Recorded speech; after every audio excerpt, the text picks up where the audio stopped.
भेज दिया। Good morning everyone. सारे बच्चे बोलेंगे गुड मॉर्निंग एवरीवन।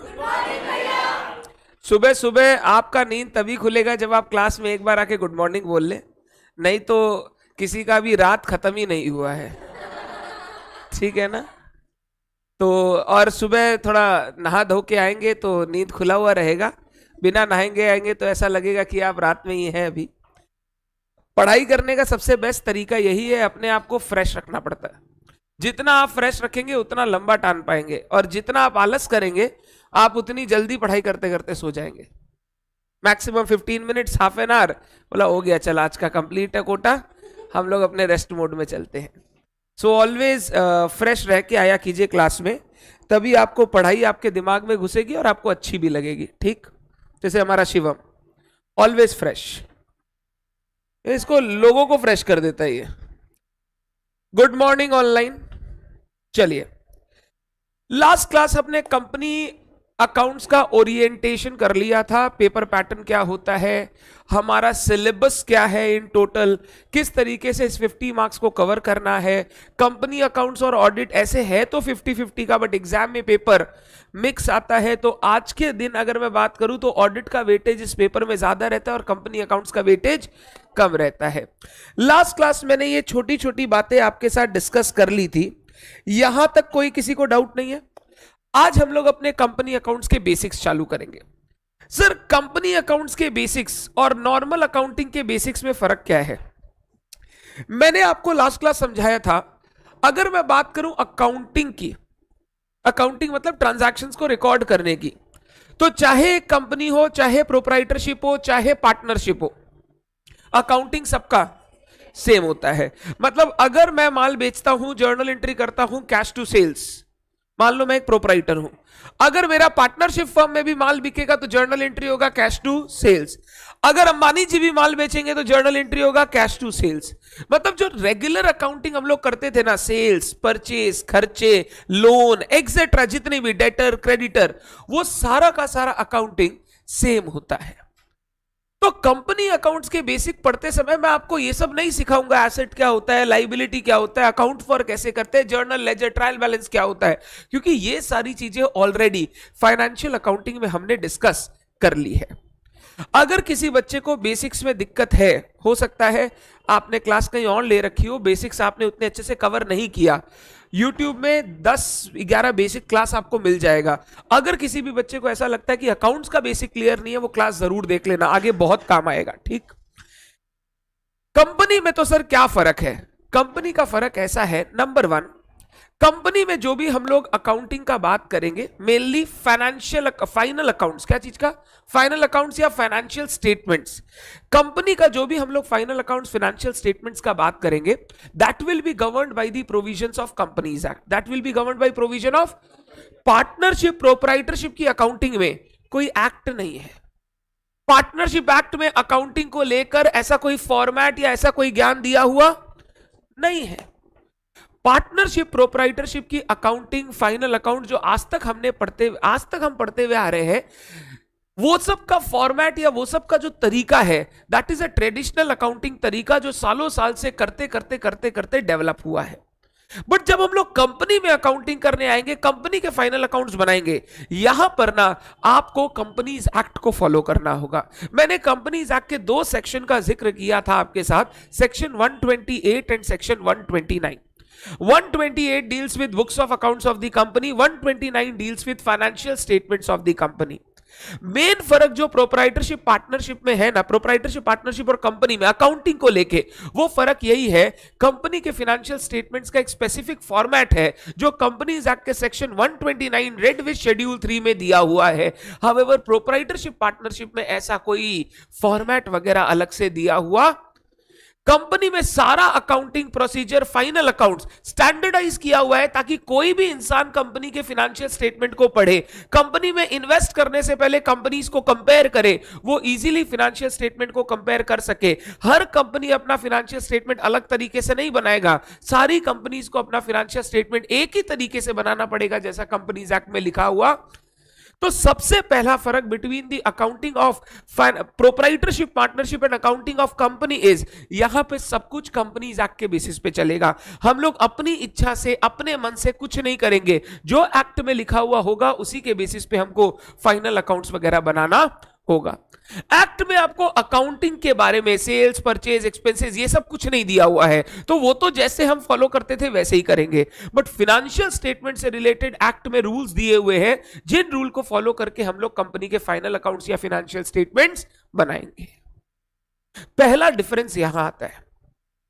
दूसरा डिफरेंस, कंपनी में कुछ स्पेशल चीजें हैं जो प्रोप्राइटरशिप पार्टनरशिप में नहीं थी। जैसे कंपनी को अगर कैपिटल के रूप में पैसा लेना है ना, कंपनी ऐसा नहीं है मालिक को बोलेगा पैसा दो, मालिक पैसा दिया, काम हो गया। कंपनी को ये लीगल प्रोसीजर के थ्रू जाना पड़ता है, जिसको हम लोग बोलते हैं शेयर इश्यू करने का प्रोसीजर। क्या issue procedure? Share issue. Company जब भी पैसा उठाएगा किसी से भी, कंपनी उस पैसे उठाने का एक्नॉलेजमेंट रिसीट, रसीद समझते हो? रसीद। कंपनी अगर पैसा लेगा तो उसको रसीद देना पड़ेगा कि हमने आपसे पैसा लिया है। ये जो रसीद या एक्नॉलेजमेंट होता है, इसको हम लोग बोलते हैं शेयर्स। अगर पैसा कैपिटल के रूप में उठाता है, पार्टनरशिप प्रोप्राइटरशिप में कैपिटल बहुत इजीली फ्लो करता है। जब भी जरूरत हुआ मालिक पैसा लाके बिजनेस में दे दिया। अगर बिजनेस को कोई भी जरूरत हुआ एसेट का, मालिक के पास है तो मालिक लाकर दे दिया। मतलब वहां पे कैपिटल लगाने के लिए कोई रूल अलग से, जब भी बिजनेस को जरूरत होगी मालिक पैसा इनफ्लो कर देगा, बात खत्म। हम लोगों को कोई रूल्स कुछ भी फॉलो करने का दरकार। बट कंपनी में जब आपको पैसा चाहिएगा ना, अगर आपको पैसा चाहिए कैपिटल के रूप का, तो आपको शेयर्स इशू का प्रोसीजर फॉलो करके, शेयर इशू करके ही पैसा उठाना होगा। ऐसा नहीं है आप मालिक को बोले लाख रुपए की जरूरत है, हमको लाख रुपया दे दीजिए। कंपनी में पैसा उठाना शेयर्स के थ्रू, डिबेंचर्स के थ्रू, ये सारा चीज प्रोप्राइटरशिप और पार्टनरशिप में नहीं था। मेरा बेसिक्स पता है मेनली क्या कवर करेगा? यही शेयर्स और डिबेंचर्स के बारे में। और इसके बाद शेयर्स डिबेंचर समझने के बाद हम लोग for the next first 20 classes, आप समझ लो, शेयर्स और डिबेंचर्स की अकाउंटिंग सीखेंगे। 20 क्लास में शेयर डिबेंचर इशू का accounting, bonus accounting, buyback accounting, redemption accounting, मतलब शेयर इशू और डिबेंचर इशू से रिलेटेड जितने भी ट्रांजैक्शंस होंगे उन सारे के सारी अकाउंटिंग पहले हम लोग सीखेंगे। जब हम लोग को शेयर डिबेंचर का अकाउंटिंग समझ में आ जाएगा और मेरे को फाइनेंशियल अकाउंटिंग में नॉर्मल ट्रांजैक्शन का अकाउंटिंग आता है, तब जाके मैं कंपनी के फाइनेंशियल स्टेटमेंट्स फ्रेम कर पाऊंगा। अदरवाइज मैं फाइनेंशियल स्टेटमेंट्स फ्रेम नहीं कर पाऊंगा। मैंने आपको कल जब सिलेबस लिखाया था, सिलेबस में 4 पार्ट्स लिखाए थे। पहला पार्ट था शेयर इशू डिबेंचर इशू, दूसरा पार्ट था फाइनेंशियल स्टेटमेंट्स ऑफ कंपनी, तीसरा पार्ट था special entities, banking, insurance, electricity, चौथा पार्ट था एएस। मैं सबसे पहले स्टार्ट करूंगा शेयर डिबेंचर, फिर मैं जाऊंगा बोलो किसमें? Financial statement. यहां जाके मेरा कंपनी का अकाउंट्स कंप्लीट होगा, नॉर्मल कंपनी का। फिर स्पेशल एंटिटीज और एएस में बात करेंगे। तो मेरे को बेसिक्स में ना डिस्कस ये नहीं करना है अकाउंटिंग करते कैसे हैं, मेरे को कंपनी से रिलेटेड स्पेशल इश्यूज बेसिक्स में डिस्कस करने पड़ेंगे। क्योंकि मेरे को लगता है बहुत सारे बच्चों को शेयर्स डिबेंचर्स क्या होते हैं, क्यों होते हैं, कैसे इनको किया जाता है इशू, ये सब थोड़ा बहुत पता कम है, जिसको हम लोगों को सीखना पड़ेगा before we go into the chapters. एक बार चैप्टर में इंटर किए ना, हर चौथा दिन 5वां दिन में आप देखोगे नया चैप्टर आते जाएगा। मतलब हर वीक नया चैप्टर, क्योंकि सारे चैप्टर छोटे छोटे हैं। एक एक कॉन्सेप्ट समझते जाओ एंड क्वेश्चंस करते जाओ, कंप्लीट। कॉन्सेप्ट समझते जाओ, क्वेश्चन करते जाओ, कंप्लीट। और मैंने बोला भी है बहुत सारे चैप्टर्स बट वेटेज बहुत कम है। तो हम लोगों को ना पढ़ना सारा कुछ है, मार्क्स कम आएगा। तो आप जब चैप्टर में जाओगे ना, आप देखोगे एक चैप्टर 3 दिन 4 दिन 5 दिन से ज्यादा टिकेगा नहीं। हर चैप्टर शुरू करेंगे, एक वीक के अंदर कंप्लीट हो जाएगा। तो हम लोगों को अभी कंपनी अकाउंट्स के बेसिक्स में यही सारी चीजों के बारे में पढ़ाई करना है। तो कोई भी कंपनी का अकाउंट्स मेंटेन करने जाएंगे, याद क्या क्या रखना है? नंबर 1, कंपनी के अकाउंट्स में ट्रांजैक्शन की रिकॉर्डिंग उसी तरीके से होती है जैसे प्रोप्राइटरशिप पार्टनरशिप में कर रहे थे, कोई स्पेशल कुछ नहीं है। बट कंपनी का फाइनल अकाउंट्स और फाइनेंशियल स्टेटमेंट्स बनाते समय आपको companies act section 129 read with schedule 3 का सहारा लेना पड़ेगा। कंपनी का फाइनेंशियल स्टेटमेंट्स का एक स्पेसिफिक फॉर्मेट है जिसको यूज करना पड़ेगा। आप अपनी तरीके से फाइनेंशियल स्टेटमेंट्स ड्रॉ नहीं कर सकते। नंबर 3, कंपनी में कुछ स्पेशल इंस्ट्रूमेंट्स होते हैं जिनको कंपनी इश्यू करके पैसा उठाती है, जैसे शेयर्स एंड डिबेंचर्स। इनकी अकाउंटिंग हमको अलग से सीखनी पड़ेगी। और मैंने एक बात बोला था, जब भी हम लोग इन चीजों को उठाएंगे ना, कोई भी चीज की अकाउंटिंग करेंगे, आप देखोगे कंपनीज एक्ट के प्रोविजंस आपको पता होने चाहिए।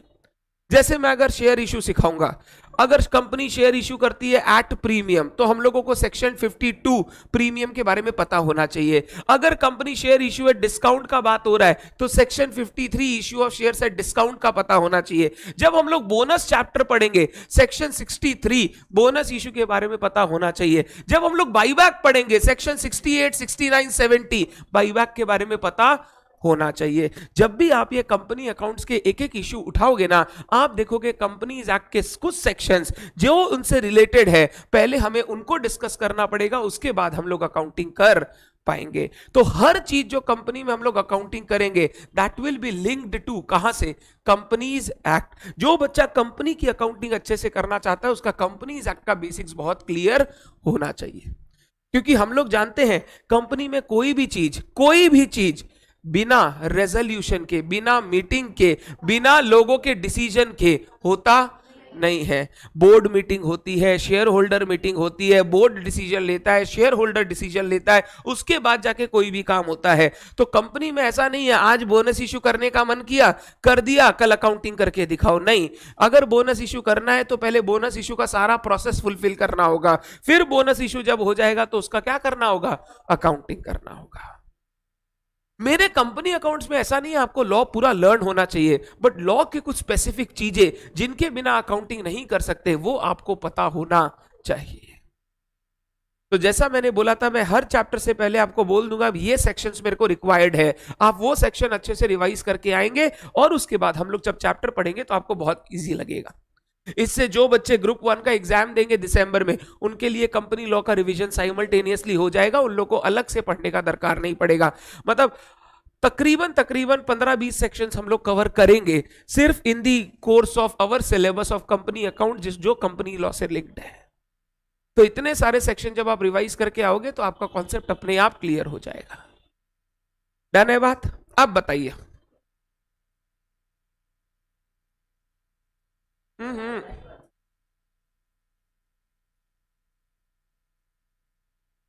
छोड़ इकबाल, पहला कॉन्सेप्ट, आइए, आप लोग तो पढ़े लिखे लोग हैं, व्हाट इज अ कंपनी। ये बंद कीजिए ना पंखा, और वो लाइट भी बंद कर दीजिए, बस ठीक है। पहला concept, what is a company. आप लोग कंपनीज एक्ट पढ़ रखे हैं, अगर आप आंसर नहीं कर पाएंगे तो बहुत मुश्किल है। कोई भी ऑर्गेनाइजेशन एंटिटी जो कंपनीज एक्ट के अंदर फॉर्म हुआ है, लीगल एंटिटी जो कंपनीज एक्ट के अंदर फॉर्म हुआ है, उसको कंपनी बोलते हैं। Legal person having a separate legal entity, okay.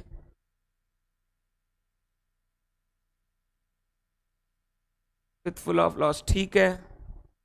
आप लोग जो भी डेफिनेशन दे रहे हो, पता है आप लोग कंपनी लॉ के हिसाब से दे रहे हो। हम लोग कंपनी लॉ पढ़ रहे हैं कि कंपनी अकाउंट्स पढ़ रहे हैं? मेरे को सिर्फ ये बताओ ना, एक कंपनी क्या होता है? एक बिजनेस एंटिटी होता है।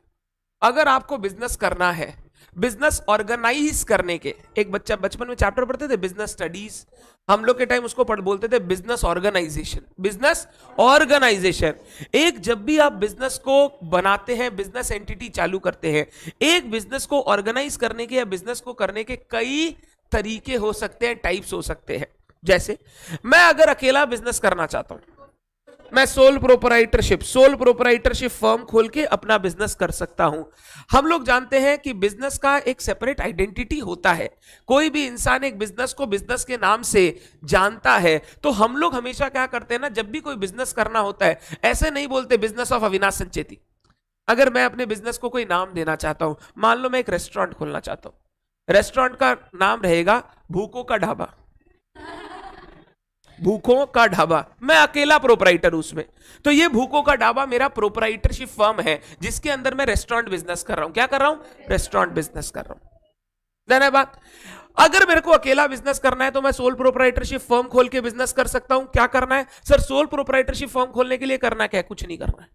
सोल प्रोपराइटरशिप फर्म से रिलेटेड कोई एक्ट कुछ लीगल फॉर्मेलिटी नहीं है। हाँ, एक बिजनेस करने के लिए जो लीगल फॉर्मेलिटी चाहिए, जैसे ट्रेड लाइसेंसेस चाहिए, एक पैन अकाउंट, पैन नंबर चाहिए, इनकम टैक्स में रजिस्ट्रेशन करवाना पड़ता है, जो वो रजिस्ट्रेशन से वो सारे करने पड़ेंगे। अदरवाइज सोल प्रोप्राइटरशिप को बनाने के लिए कोई अलग से फॉर्मेलिटी, मैं कल चाहूं तो एक सोल प्रोप्राइटरशिप फर्म खोल लूं, भूखो दड़ापा, कोई इसमें कोई मनाही नहीं है। बिजनेस करने के लिए जो लॉ है इंडिया के, वो लॉ मेरे को फुलफिल करने पड़ेंगे, बट प्रोप्राइटरशिप फर्म खोलने के लिए कोई लॉ। दूसरा, मैं और शिवम मिलके बिजनेस करना चाहते हैं।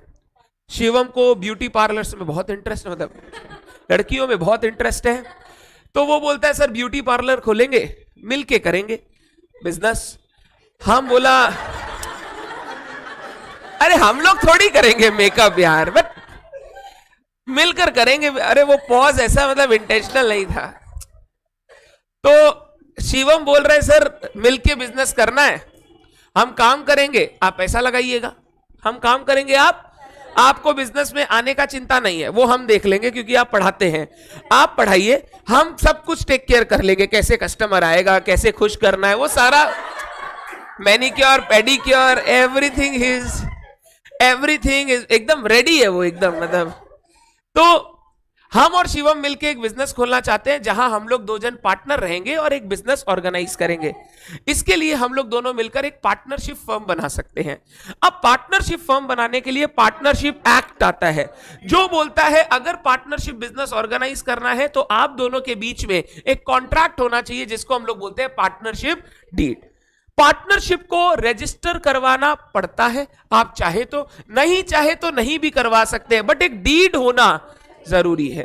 तो हमने अपने दोनों जन के बीच में पार्टनरशिप डीड बनाया, जहां हमने पार्टनरशिप से रिलेटेड जितनी भी हमारे बीच की बातें हैं, पैसा कैसे लाएंगे, कौन प्रॉफिट कितना शेयर करेगा, बिजनेस कौन चलाएगा, बिजनेस जो चलाएगा उसको सैलरी कितना मिलेगा, इंटरेस्ट वगैरह, बिजनेस का नाम क्या होगा, हमारे बीच में दूसरी बातें, डेथ हो गया क्या होगा, रिटायरमेंट में क्या होगा, डिसोल्यूशन में क्या होगा, हर सारी बातें जो हमको लगता है बाद में जाके हमारे बीच में झगड़ा ना क्रिएट करे, हम लोग पहले ही आपस में बात करके डीड में लिख लेते हैं। जैसे ही डीड बनती है, एक पार्टनरशिप फर्म एग्जिस्टेंस में आ जाता है। आप चाहो तो पार्टनरशिप एक्ट के अंदर इसको रजिस्टर करा सकते हो, नहीं कराना चाहो तो भी कोई प्रॉब्लम। उसमें कुछ चीजें ऐसी है, अगर आप रजिस्टर कराते हो तो आपको कुछ एक्स्ट्रा बेनिफिट्स मिलते हैं एक्ट के अंदर, नहीं कराते हो तो वो बेनिफिट्स हम लोग दोनों किए, रजिस्ट्रेशन करवाया, सब कुछ रेडी कर लिया, बन गया पार्टनरशिप फर्म। इसके बाद जो ट्रेड लाइसेंस वगैरह लेने हैं वो तो सारे बिजनेस के लिए कॉमन है, चाहे प्रोप्राइटरशिप हो, चाहे पार्टनरशिप हो, चाहे कोई दूसरा ऑर्गेनाइजेशन हो, बिजनेस करने के जो रूल्स है वो सारे क्या रहेंगे, सेम रहेंगे। अब क्या हुआ, जब हम लोगों ने पार्टनरशिप फर्म खोला, पार्टनरशिप फर्म में सबसे बड़ा दिक्कत होता है अनलिमिटेड लायबिलिटी। क्या होता है? Unlimited liability. मान लो बिजनेस कर रहे हैं, बिजनेस के कोर्स में हमने एक लोन लिया, हमने सोचा ऑल ओवर इंडिया हम लोग 100 ब्यूटी पार्लर्स खोलेंगे और इसको खोलने के लिए हमको 50 करोड़ रुपए का लोन चाहिए। ठीक है, अब 50 करोड़ रुपए का लोन हमने बैंक से ले तो लिया, हमने काम शुरू किया, स्टोर्स भी बनाए, बट मान लो चला नहीं तो पैसा आया नहीं, बट लोन तो चुकाना पड़ेगा। पार्टनरशिप फर्म में क्या होता है ना, पार्टनर्स का अनलिमिटेड लायबिलिटी होता है। अगर आप अपने फर्म के एसेट से फर्म की लायबिलिटीज नहीं चुका पा रहे हो तो पर्सनल एसेट से फर्म का लायबिलिटी चुकाना पड़ेगा। तो जब मैंने देखा यार शिवम, हम लोगों को एक बड़ा बिजनेस करना है जहां पे रिस्क ज्यादा है, जहां पे हो सकता है लायबिलिटीज फ्यूचर में ज्यादा आ जाए, हम लोग पार्टनरशिप फर्म खोलने से थोड़ा सा कतराते हैं, क्योंकि पार्टनरशिप फर्म में there is a concept of unlimited liability. अब इसके अगेंस्ट हम लोग क्या कर सकते हैं, एलएलपी खोल सकते हैं। एक पार्टनरशिप का नया मोड है जिसको हम लोग बोलते हैं limited liability partnership. Limited liability partnership खोल के हम लोग काम कर सकते हैं। लिमिटेड लायबिलिटी पार्टनरशिप में क्या अच्छा है, पार्टनर्स की लायबिलिटी लिमिटेड है। लिमिटेड है मतलब जितना फर्म के पास एसेट है उतना दूर तक लायबिलिटी चुकाएंगे। अगर फर्म के एसेट कम पड़ गए तो हमारे पर्सनल रिसोर्सेस से पैसा निकालने का दरकार, लिमिटेड लायबिलिटी पार्टनरशिप फर्म खोल लीजिए, कोई प्रॉब्लम नहीं है। अब हम लोगों ने क्या किया, लिमिटेड लाइबिलिटी पार्टनरशिप फर्म खोलने की बात की। लिमिटेड लाइबिलिटी पार्टनरशिप फर्म जो होता है ना, उसको भी रजिस्टर करवाना पड़ता है। लिमिटेड लाइबिलिटी पार्टनरशिप फर्म में डीड के साथ साथ रजिस्ट्रेशन, एलएलपी एक्ट, और लिमिटेड लाइबिलिटी पार्टनरशिप भी ना ministry of corporate affairs, MCA, limited liability partnership को बॉडी कॉर्पोरेट बोला गया। क्या बोला गया? ये कंपनी, एलएलपी, ये सारे बॉडी कॉर्पोरेट्स के अंदर आते हैं। बॉडी कॉर्पोरेट क्या होता है? एक ऐसा एंटिटी जिसका उसके मालिकों से सेपरेट लीगल एंटिटी है, जो मालिकों से अलग है, जो खुद के नाम पर धंधा करता है, जो खुद के नाम पर एसेट होल्ड करता है, जिसका खुद का सेपरेट एग्जिस्टेंस है, उसको जनरली हम लोग बोलते हैं बॉडी कॉर्पोरेट। तो एलएलपी अगर आपको बनाना है, आप डीड बनाइए, रजिस्टर कराइए अंडर एलएलपी एक्ट, आप एमसीए के नेट के अंदर रहेंगे, एमसीए की देखरेख के अंदर रहेंगे और आप अपना बिजनेस कीजिए। इसके बाद एक और तरीका है बिजनेस करने का, जिसको हम लोग बोलते हैं company form of business. Company form of business, company form of business क्या है? अगर आपको कोई बड़ा धंधा करना है, जहां पे आपको लगता है फ्यूचर में सिर्फ अपने पैसों से काम नहीं होगा, पब्लिक को भी इन्वॉल्व करना पड़ेगा। किसको इन्वॉल्व करना पड़ेगा? पब्लिक को। जहां पे आपको लगता है आपकी सोच बड़ी है, धंधा बड़ा है, फ्यूचर में हजारों करोड़ रुपए लगेंगे और वो पैसा किसी 1 2 3 जन के बस का बात, तो आप ऑर्गेनाइज करते हो एक कंपनी फॉर्म ऑफ ऑर्गेनाइजेशन। जरूरी नहीं है पहले से ही आपका धंधा बड़ा हो, पहले आप स्टार्ट कर सकते हो with a company called private limited company, जहां पे आप और अपने क्लोज एसोसिएट्स के साथ आप शुरू करो। आप धीरे धीरे धंधे को बढ़ाओ, गुडविल बढ़ाओ, आप धंधे में एसेट्स को क्रिएट करो, प्रॉफिट्स कमाओ। 4 5 6 साल बाद आपने प्रॉफिट्स क्रिएट करते करते देखा अब हमारा धंधे का नाम बन गया है। अब धंधे का नाम बन गया है तो हम इसको एक्सपैंड करना चाहेंगे। एक्सपैंड करेंगे तो क्या लगेगा? पैसा लगेगा। अब पैसा लगने के लिए हमको या तो मैं बैंकों से लोन उठाऊं, या किसी आसपास रिलेटिव से लोन उठाऊं, या मैं अगर प्राइवेट कंपनी हूं तो मैं क्या कर सकता हूं पता है?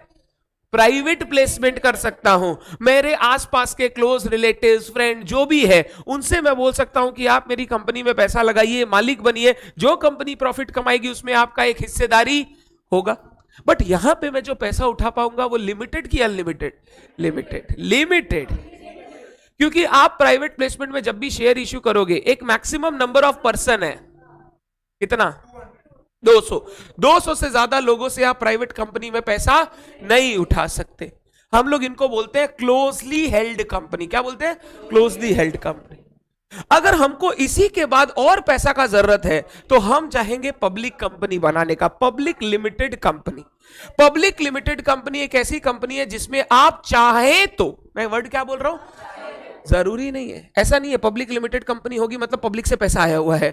बहुत सारी पब्लिक लिमिटेड कंपनी है जो पब्लिक से पैसा उठा नहीं रखी है, बट आप चाहे तो पब्लिक से पैसा उठा सकते हैं। पब्लिक से पैसा उठाने का फायदा क्या होता है? लाखों लोग पैसा लगाएंगे। अगर लाखों लोग 100 रुपया, 1000 रुपया, 10,000 रुपया भी लगाएंगे तो you will have that 100 crore, 200 crore, 500 crore का फंड, जिससे आप अपना बिजनेस आगे बढ़ा सकते हैं। कंपनी फॉर्म ऑफ बिजनेस करने का सबसे बड़ा रीजन, कंपनी अब समझ में आया क्या है? एक type of business organisation which is formed and registered under the provisions of companies act. Under the provision of, अगर आपको कंपनी बनाना है तो कंपनीज एक्ट के इनकॉर्पोरेशन के प्रोविजन से, क्या चीज के? इनकॉर्पोरेशन के। उन इनकॉर्पोरेशन के प्रोविजंस को फुलफिल करके आप एक कंपनी बना सकते हो। जब आप एक कंपनी बनाओगे, कंपनीज एक्ट की जो अथॉरिटी है, जिसको हम लोग बोलते हैं एमसीए, उसके नीचे बहुत सारी अथॉरिटी है, जिनमें एक अथॉरिटी है आरओसी, रजिस्ट्रार ऑफ कंपनीज। वो आपको एक सर्टिफिकेट ऑफ इनकॉर्पोरेशन प्रोवाइड करता है, जिसके बाद आप अपना बिजनेस शुरू कर सकते हो। तो कंपनीज एक्ट के लीगल प्रोविजन फॉलो करके हमने एक कंपनी एंटिटी बना लिया। ये कंपनी एंटिटी का फायदा ये है, नंबर 1 लिमिटेड लाइबिलिटी होता है। लिमिटेड लाइबिलिटी होता है मतलब अगर कंपनी का कोई लाइबिलिटी पे करना है तो कंपनी के एसेट्स यूज किए जाएंगे, मालिकों के पर्सनल एसेट पे हाथ लगाया नहीं जाएगा। Number two, company form of business एक ऑर्गेनाइज्ड फॉर्म ऑफ बिजनेस माना जाता है क्योंकि इसका सेपरेट लीगल एंटिटी होता है as against its owner. Proprietorship partnership में ना ओनर और बिजनेस एक माना जाता है, बट कंपनी में ओनर और बिजनेस सेपरेट माना जाता है। क्योंकि ओनर और बिजनेस सेपरेट माना जाता है, कंपनी का एक सेपरेट लीगल एंटिटी होता है।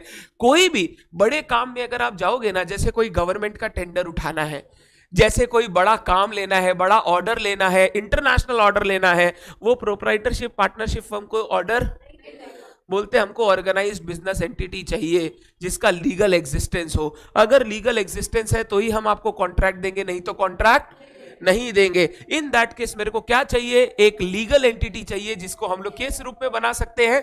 कंपनी के रूप में बना सकते हैं। तीसरा, कंपनी में सबसे बड़ा फायदा, मैं चाहूं तो पब्लिक से पैसा उठा सकता हूं following the procedure of listing. Following the procedure of listing, आप शेयर्स की लिस्टिंग समझते हैं? लिस्टिंग क्या होता है? हम लोगों को अगर पब्लिक को शेयर ऑफर करना है तो हमें securities and exchange board of India से परमिशन लेके अपने शेयर्स को लिस्ट करवाना पड़ता है स्टॉक एक्सचेंज। उसके बाद ही हम पब्लिक को शेयर ऑफर कर सकते हैं, नहीं तो पब्लिक को शेयर ऑफर, क्योंकि पब्लिक के पास शेयर जाएगा तो पब्लिक के पास एक अपॉर्चुनिटी होना चाहिए जब वो चाहे परचेज सेल कर सके। परचेज सेल तभी पॉसिबल है जब आपके शेयर्स लिस्टेड है, अदरवाइज पॉसिबल नहीं है। तो जब आपको इस तरीके का बिजनेस करना है जहां पे बड़ा रिस्क है, बड़ा लाइबिलिटी आ सकता है, आपको लगता है ऑर्गेनाइज्ड फॉर्म में बिजनेस होना चाहिए, तो आप एक क्या बनाते हो? कंपनी बनाते हो। सर तो भी हम लोग देखते हैं इंडिया में कंपनीज बहुत कम है, इतनी बड़ी जनसंख्या, इतने सारे बिजनेस है, कंपनीज नॉर्मली कम है। हम लोग पर्सनली, मैं पर्सनली, हम लोग नवीन क्लासेस नाम से बिजनेस चलाते हैं। Naveen classes a partnership firm having 2 partners, Avinash Sancheti and Navneet Mundra. Sir आप लोग पार्टनरशिप फर्म में क्यों करते हो? सर आप कंपनी में क्यों नहीं आते हो?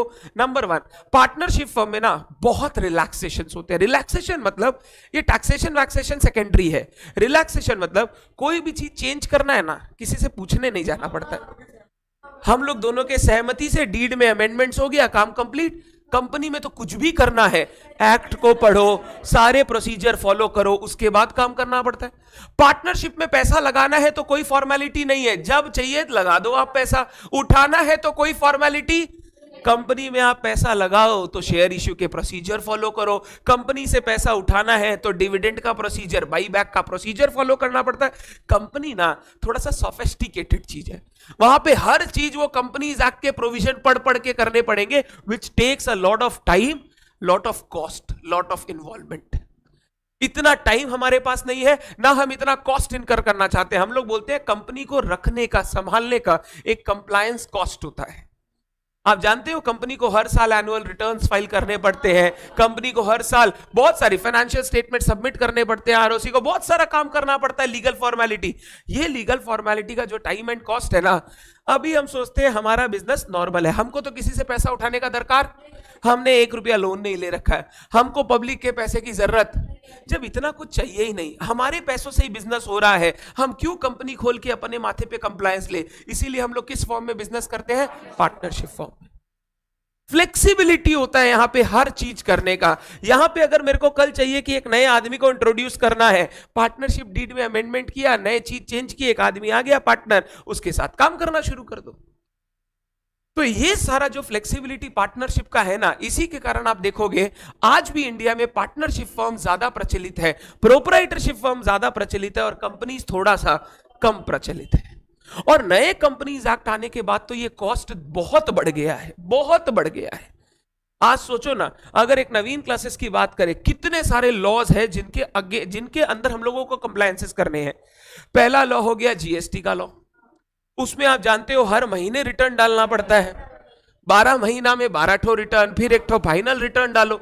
इनकम टैक्स है, इनकम टैक्स है, इनकम टैक्स में एडवांस टैक्स का पेमेंट होता है क्वार्टरली, टीडीएस के कंप्लायंसेस है, टीडीएस के कंप्लायंसेस है, एनुअल रिटर्न फाइल करना पड़ता है, एंड में जाके सब कुछ करना पड़ता है, इतने सारे ऑलरेडी। फिर उसके बाद जो लाइसेंसेस वगैरह दूसरी चीजें उनका टाइम टू टाइम रिन्यूअल, ये वो है ना तेना, इतने सारे कंप्लायंसेस के बाद अगर एक कंपनी खोल ले तो आरओसी या एमसीए का कंप्लायंस अलग हो जाएगा, इतना टाइम नहीं होता कंप्लायंसेस करने के लिए।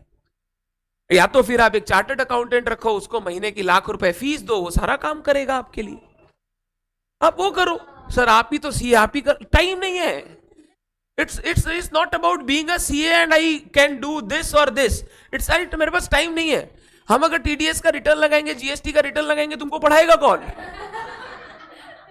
बात समझ रहे हैं? हर चीज एक डेडलाइन पे है सेट। आज खत्म हुआ 31 तारीख, 31 जुलाई खत्म हुआ, 7 तारीख, 10 तारीख, 11 तारीख रिटर्न का डेट आ जाएगा।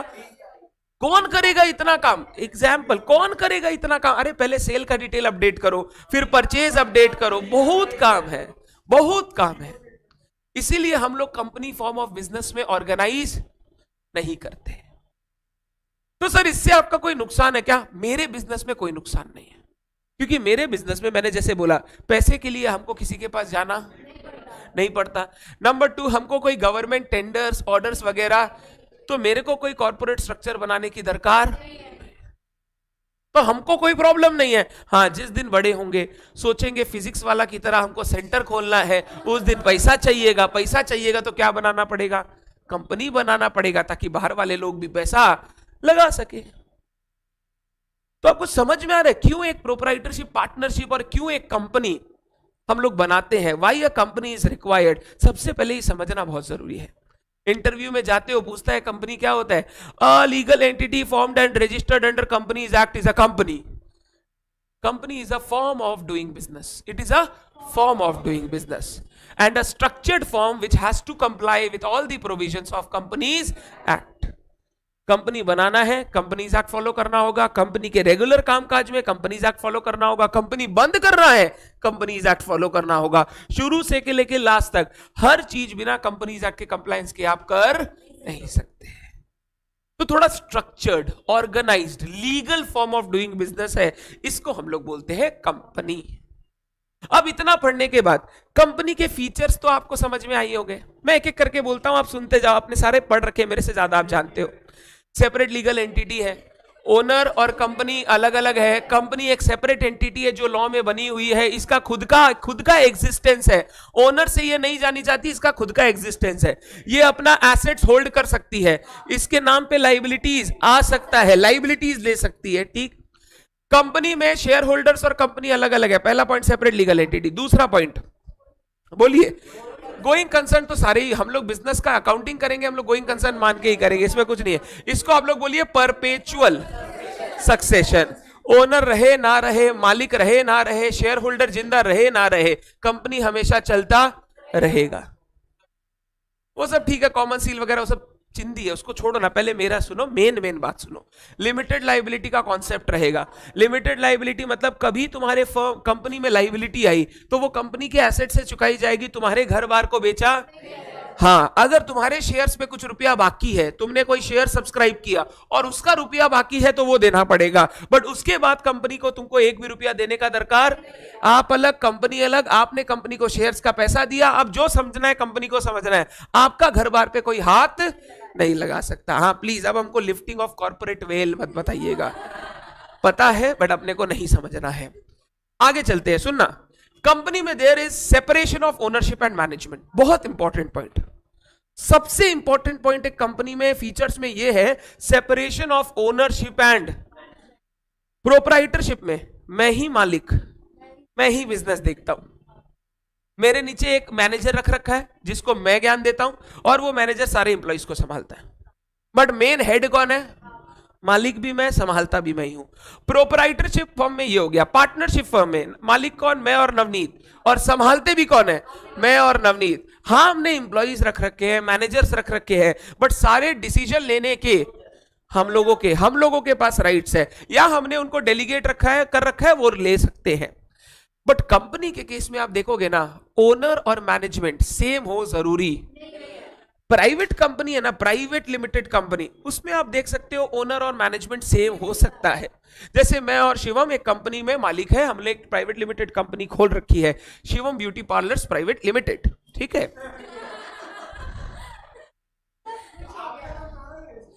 क्या हमको नहीं छीना ना? चलो, तुम्हारे नाम में मेरा नाम छुपा है, SHIVAM, और उसमें AVI भी छुपा है, सोच के देखो, समझे ना? इसीलिए हम अपना नाम अलग से दिखाते नहीं है। अब नवीन क्लासेस में भी बहुत जन को ऐसा कंफ्यूजन होता है। नवीन क्लासेस नहीं है कंफ्यूजन। हमको इतना फोन आता है, बोलता है नवीन सर की क्लासेस मिलती है क्या, जबकि कोई नवीन सर है ही नहीं। Naveen sir, no one is Naveen sir. Navneet sir है, अविनाश सर है। बहुत बच्चे यही कंफ्यूजन, नवनीत सर मतलब सोल है, इसीलिए उनका नाम नवीन पड़ गया। नाम से कुछ नहीं रखा है, मतलब नाम ऐसा नहीं है, तू शिवम नाम रख, मैं खुश हूं। तू भी तो खुश है सर्विस देकर, ठीक है चलो। अभी सुना, हमारे प्राइवेट लिमिटेड कंपनी में ओनर और मैनेजमेंट, ओनर और मैनेजमेंट सेम हो सकता है, बट सोचो रिलायंस इंडस्ट्रीज, ओनर्स लाखों लोग हैं, मेरे पास भी शेयर्स है, लाखों लोगों के पास शेयर्स बटे हुए हैं जिन्होंने कंपनी में पैसा लगा रखा है। रिलायंस के एक बार ऑफिस में जाकर हम लोग लाख लोग जाके बिजनेस संभालते हैं, अरे हम मालिक है, हम ही संभालेंगे बिजनेस, ये पॉसिबल। मालिकों ने, शेयर होल्डर्स ने अपना सारा जो ओनरशिप राइट्स है उसको मैनेज करने के लिए, डेलीगेट करने के लिए कंपनी में एक अथॉरिटी बना दी है जिसको हम लोग बोलते हैं board of directors. Board of directors के अंदर इंडिविजुअल्स होते हैं। कौन होते हैं? इंडिविजुअल, जिनको हम लोग बोलते हैं डायरेक्टर्स, जो कंपनी का रेगुलर कामकाज संभालते हैं। हमको पता भी नहीं मुकेश क्या करता है पूरे दिन भर, बट मैंने मुकेश को पैसा दे रखा है बिजनेस करने के लिए। मतलब समझ रहे हो बात, मतलब वो मैनेज करता है, मैं उसका दोस्त हूं, अंधा विश्वास है, छोड़ दिया, ले ले 1 करोड़ रुपया, जो करना है कर। ये हमारे बीच में अंडरस्टैंडिंग है। ओनर जाके वहां पर बिजनेस नहीं देखेगा, जो देखेगा बिजनेस कौन देखेगा? Board of directors. और तुमको पता है मेरे पास राइट भी नहीं है कि मैं जाके कर सकूं। मैं ये बोल रहा हूं कि मैंने दे रखा है, वो दे रखा है नहीं, कंपनीज एक्ट ने बोल रखा है शेयर होल्डर का बिजनेस के डे टू डे एक्टिविटीज में कोई काम, शेयर होल्डर सिर्फ उन्हीं चीजों पर बात करेगा जिस पे हमने लिख दिया है शेयर होल्डर का रेजोल्यूशन चाहिए। जिन चीजों में शेयर होल्डर का रेजोल्यूशन चाहिए उसी में शेयर होल्डर बात करेगा। अगर कोई ऐसा चीज लिखा हुआ है जो बोर्ड डिसीजन ले सकता है, उसमें शेयर होल्डर चाह के उंगली भी, day to day business board का काम है, उसको किसको माल बेचना है, किसके साथ कॉन्ट्रैक्ट करना है, हम जाकर नहीं बताते, उनको जैसा इच्छा वो कर सकते हैं। हमको हमने डेलीगेट कर दिया है, अब हम जाके उसमें रेगुलर बेसिस पे ये सब काम, बहुत सारे ऐसे काम है आप देखोगे जहां बोर्ड खुद डिसीजन ले सकता है, जहां उसको शेयर होल्डर को पूछने की दरकार भी। लोन लेना है बैंक से, हमसे पूछेगा? हमसे पूछेगा तो पूछता ही रह जाएगा। फोन आया मुकेश का, हम क्लास में फोन नहीं उठाते, शाम तक वेट कर रहा, अविनाश का फोन आएगा तब लोन लेंगे हम। ऐसा नहीं होता। मैंने उसको बोल दिया तेरे को जो डिसीजन लेना है ले, मेरे को तेरे पे भरोसा है। तो ओनरशिप, अरे सच में भरोसा है, अरे तुमको मजाक लग रहा है। ओनरशिप और मैनेजमेंट में कंपनी में डिफरेंस होता है, जबकि प्रोप्राइटरशिप और पार्टनरशिप में जनरली आप ये डिफरेंस नहीं देखोगे। हाँ, अगर मेरा 5 बिजनेस है तो हो सकता है किसी फर्म में मैं एक्टिव नहीं हूं, बट फर्म कोई भी काम करता है उससे मेरे से पूछता जरूर है। कोई ऐसी चीज जिसमें उसको लगता है मेरे पूछे बिना काम नहीं हो सकता, जैसे पार्टनरशिप फर्म में बैंक अकाउंट भी खुलाना है ना, साइन चाहिए। अगर नवनीत आज सोचेगा एक आईसीआईसीआई बैंक में अकाउंट खुलवा ले, उसको मेरा नोट चाहिए। हाँ, उसके बाद एक बार अकाउंट खुलने के बाद ट्रांजैक्शंस अगर करना है तो हो सकता है हम लोग ऑथराइज कर ले। नवनीत बोल रहा है भाई मैं कर दूंगा, मैं बोला ठीक है तू कर दे, मैं उसमें लिख दिया कि Navneet will take care of it. बात समझ में आया? बट पार्टनरशिप फर्म में एक बैंक अकाउंट भी खोलना है तो सारे पार्टनर्स को बुलाना पड़ता है। कंपनी के लिए ऐसा कर दिए तो सोचो क्या होगा। तो वो छूट देनी पड़ेगी क्योंकि बिजनेस बड़ा है, बहुत सारे ओनर्स हैं, ये आप नहीं कर सकते कि मालिकों को पूछना पड़ेगा हर चीज में, अदरवाइज कभी बिजनेस चल। तो कुछ बेसिक कॉन्सेप्ट जो आपको हमेशा ध्यान रखने हैं, separate legal entity, separate legal entity, act ने सेपरेट लीगल एंटिटी दे रखा है। ओनर और कंपनी अलग अलग है, ओनर और कंपनी सेम। लिमिटेड लायबिलिटी का कॉन्सेप्ट है कंपनी में, जो प्रोप्राइटरशिप पार्टनरशिप में नहीं होता। Number 3 separation of ownership and number 4 transferability of shares. अगर कंपनी में कोई एक मालिक है, जैसे मैं रिलायंस इंडस्ट्रीज का मालिक हूं, मैं चाहता हूं अब इसमें मालिक नहीं रहना है, मन उड़ गया मुखिया से, अब हम जाएंगे मूर्ति के पास, इन्फोसिस में पैसा लगाना है, नहीं लगाना है रिलायंस में, हम चाहे तो आज ही आज शेयर बेच सकते हैं, ट्रांसफर कर सकते हैं। मेरे को सोचने का दरकार, मेरे को किसी से परमिशन का दरकार। पार्टनरशिप फर्म में पार्टनर हो, अपनी पार्टनरशिप राइट किसी और को देना चाहते हो, सबसे पूछना पड़ेगा, रिटायरमेंट का प्रोसीजर होगा, उसके बाद कर सकते हो पार्टनरशिप में वो फ्लेक्सिबिलिटी। सर आप तो बोले थे पार्टनरशिप में फ्लेक्सिबिलिटी है। फ्लेक्सिबिलिटी का मतलब ये है, फ्लेक्सिबिलिटी का मतलब ये है आपको लॉ से बार बार भिड़ने की जरूरत, आप अपने आप में सलट लो, आपको ना किसी से पूछना है ना लॉ के पास जाना है। कंपनी में कुछ भी करने से पहले पूछना है, लॉ के पास जाना है, तो वो फ्लेक्सिबिलिटी नहीं है। ट्रांसफरेबिलिटी ऑफ शेयर्स की फ्लेक्सिबिलिटी है। सर एक प्राइवेट कंपनी हुआ तो उसमें भी आप शेयर ट्रांसफर कर सकते हो, बस उस शेयर ट्रांसफर का रजिस्ट्रेशन करवाना पड़ता है कंपनी से, आप बिना उसको बताए शेयर ट्रांसफर। बट एक पब्लिक कंपनी में शेयर्स आर फ्रीली ट्रांसफरेबल, जिसको इच्छा ट्रांसफर कर दो, कोई तुमको कुछ बोलने वाला। तो वहां पे ओनरशिप का transfer is very easy. Partnership वगैरह में आपको दूसरे पार्टनर से भी पूछना पड़ता है, आप अपने इच्छा से कुछ कर नहीं सकते। ये कुछ कुछ फीचर्स है। कंपनी एक बॉडी कॉर्पोरेट है, ये सारे जो फीचर्स है एक बॉडी कॉर्पोरेट के फीचर्स है, तो कंपनी एक बॉडी कॉर्पोरेट मानी जाती है। कंपनी में परपेचुअल सक्सेशन है, ओनर्स रहे नहीं रहे कंपनी रहेगा। जब तक कंपनी को एक्ट को फॉलो करके वाइंड अप नहीं किया जाएगा, company will exist, company will not cease to exist.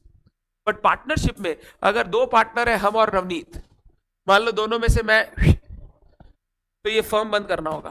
क्यों बंद करना होगा? क्योंकि एटलीस्ट कितने चाहिए? दो पार्टनर। जब है ही नहीं तो फर्म बंद करना। अगर हमने डीड में ये लिखा दिया है कि किसी एक के जाने के बाद वो दूसरा पार्टनर ला के वापस कंटिन्यू कर सकता है, तब कंटिन्यू होगा, अदरवाइज कंटिन्यू, या हम दोनों ही चले गए तब तो वैसे ही बंद हो जाएगा और कुछ रहेगा नहीं। समझने का बात है, कंपनी में ऐसा चीज, पार्टनरशिप में ये प्रॉब्लम है। लिमिटेड लायबिलिटी, ये सारी चीजें कंपनी को स्टैंड आउट करवाती है पार्टनरशिप से, जिसके कारण बड़े बिजनेस को अगर स्ट्रक्चर करना है तो लोग क्या प्रेफर करते हैं? कंपनी फॉर्म प्रेफर करते हैं, पार्टनरशिप प्रेफर नहीं करते। सर बड़े बिजनेस का क्या लिमिट होता है? कोई लिमिट नहीं है। टू स्टार्ट विथ एक छोटा बिजनेस भी प्राइवेट लिमिटेड कंपनी में खुल सकता है, बट सोच बड़ी होनी चाहिए कि फ्यूचर में जाके हो सकता है रिस्क आए, लायबिलिटी आए, उस समय कंपनी बनाने से हम बच जाएंगे, फर्म बनाने से हो सकता है हम फंस जाए। तो कंपनी ऐसा नहीं है कि बड़ा बिजनेस होगा तो ही कंपनी खुलेगा। कंपनी आप बिना बिजनेस के भी, कोई बिजनेस की सोच रखे हो, स्टार्ट कर लो, छोटा हो बड़ा हो उससे फर्क। जनरली लोग कंपनी तभी खोलते हैं जब बिजनेस एक लेवल से बड़ा, अदरवाइज नहीं खोलते हैं, क्योंकि मैंने आपको समझाया कंपनी का compliance cost is very high, partnership का compliance cost is very, and a lot of flexibility in doing business. पहले बताइए कंपनी क्या होती है और कंपनी के फीचर्स। सारे बच्चों को क्लियर है? फटाफट नोट करो, नोट करो। A company is a form of doing business, form of doing business like proprietorship, partnership, etc. A company is a form of doing business. Full stop. Form of doing business like proprietorship, partnership, etc. Full stop. It is an entity. It is an entity formed and registered under the provisions of, बोलिए, companies act. अभी companies act चल रहा है 2013, इससे पहले 1956 था, उससे पहले 1913 था। वो अलग अलग companies act time to time amend होते चले गए। तो ये कंपनीज एक्ट आज के दिन जो चल रहा है वो 2013 वाला कंपनीज एक्ट। तो सर जो 1956 वाले में कंपनी बनी थी वो एग्जिस्ट नहीं करती क्या? एग्जिस्ट करती है, बस उनको फॉलो क्या करना है? अब से 2013 वाला करना है, 1956 वाला एक्ट रिपील हो चुका है, अब वो फॉलो नहीं करना। पहले बताइए कंपनी किसको बोलते हैं, समझ में आया? आप देखो different types of company, private, public, government, ये सारी चीजें आपने ऑलरेडी लॉ में पढ़ रखी है, मैं उनके अंदर नहीं जा रहा हूं। बेसिक डिफरेंस समझ में रखो।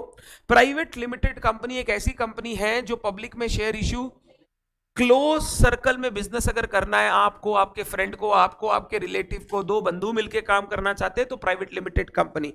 अगर आपको पब्लिक से पैसा उठाना है, बड़ा बिजनेस करना है, तो आप खोलोगे public limited company. Public limited company दो टाइप की हो सकती है, एक अनलिस्टेड, एक लिस्टेड।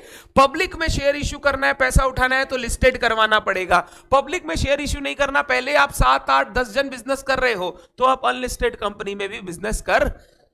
तो इसका डेफिनेशन कभी आपको मेरे सब्जेक्ट में नहीं पूछेगा, बट बेसिक आइडिया होनी चाहिए सो दैट कोई पूछे तो आप बता सके।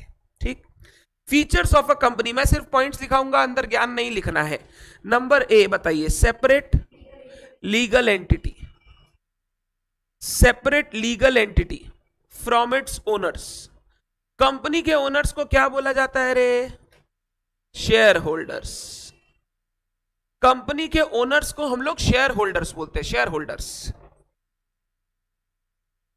नंबर बी बोलिए, limited liability of members. Limited liability of members, ये बहुत इंपॉर्टेंट है। Number C, separation of ownership and management, ये बहुत इंपॉर्टेंट है।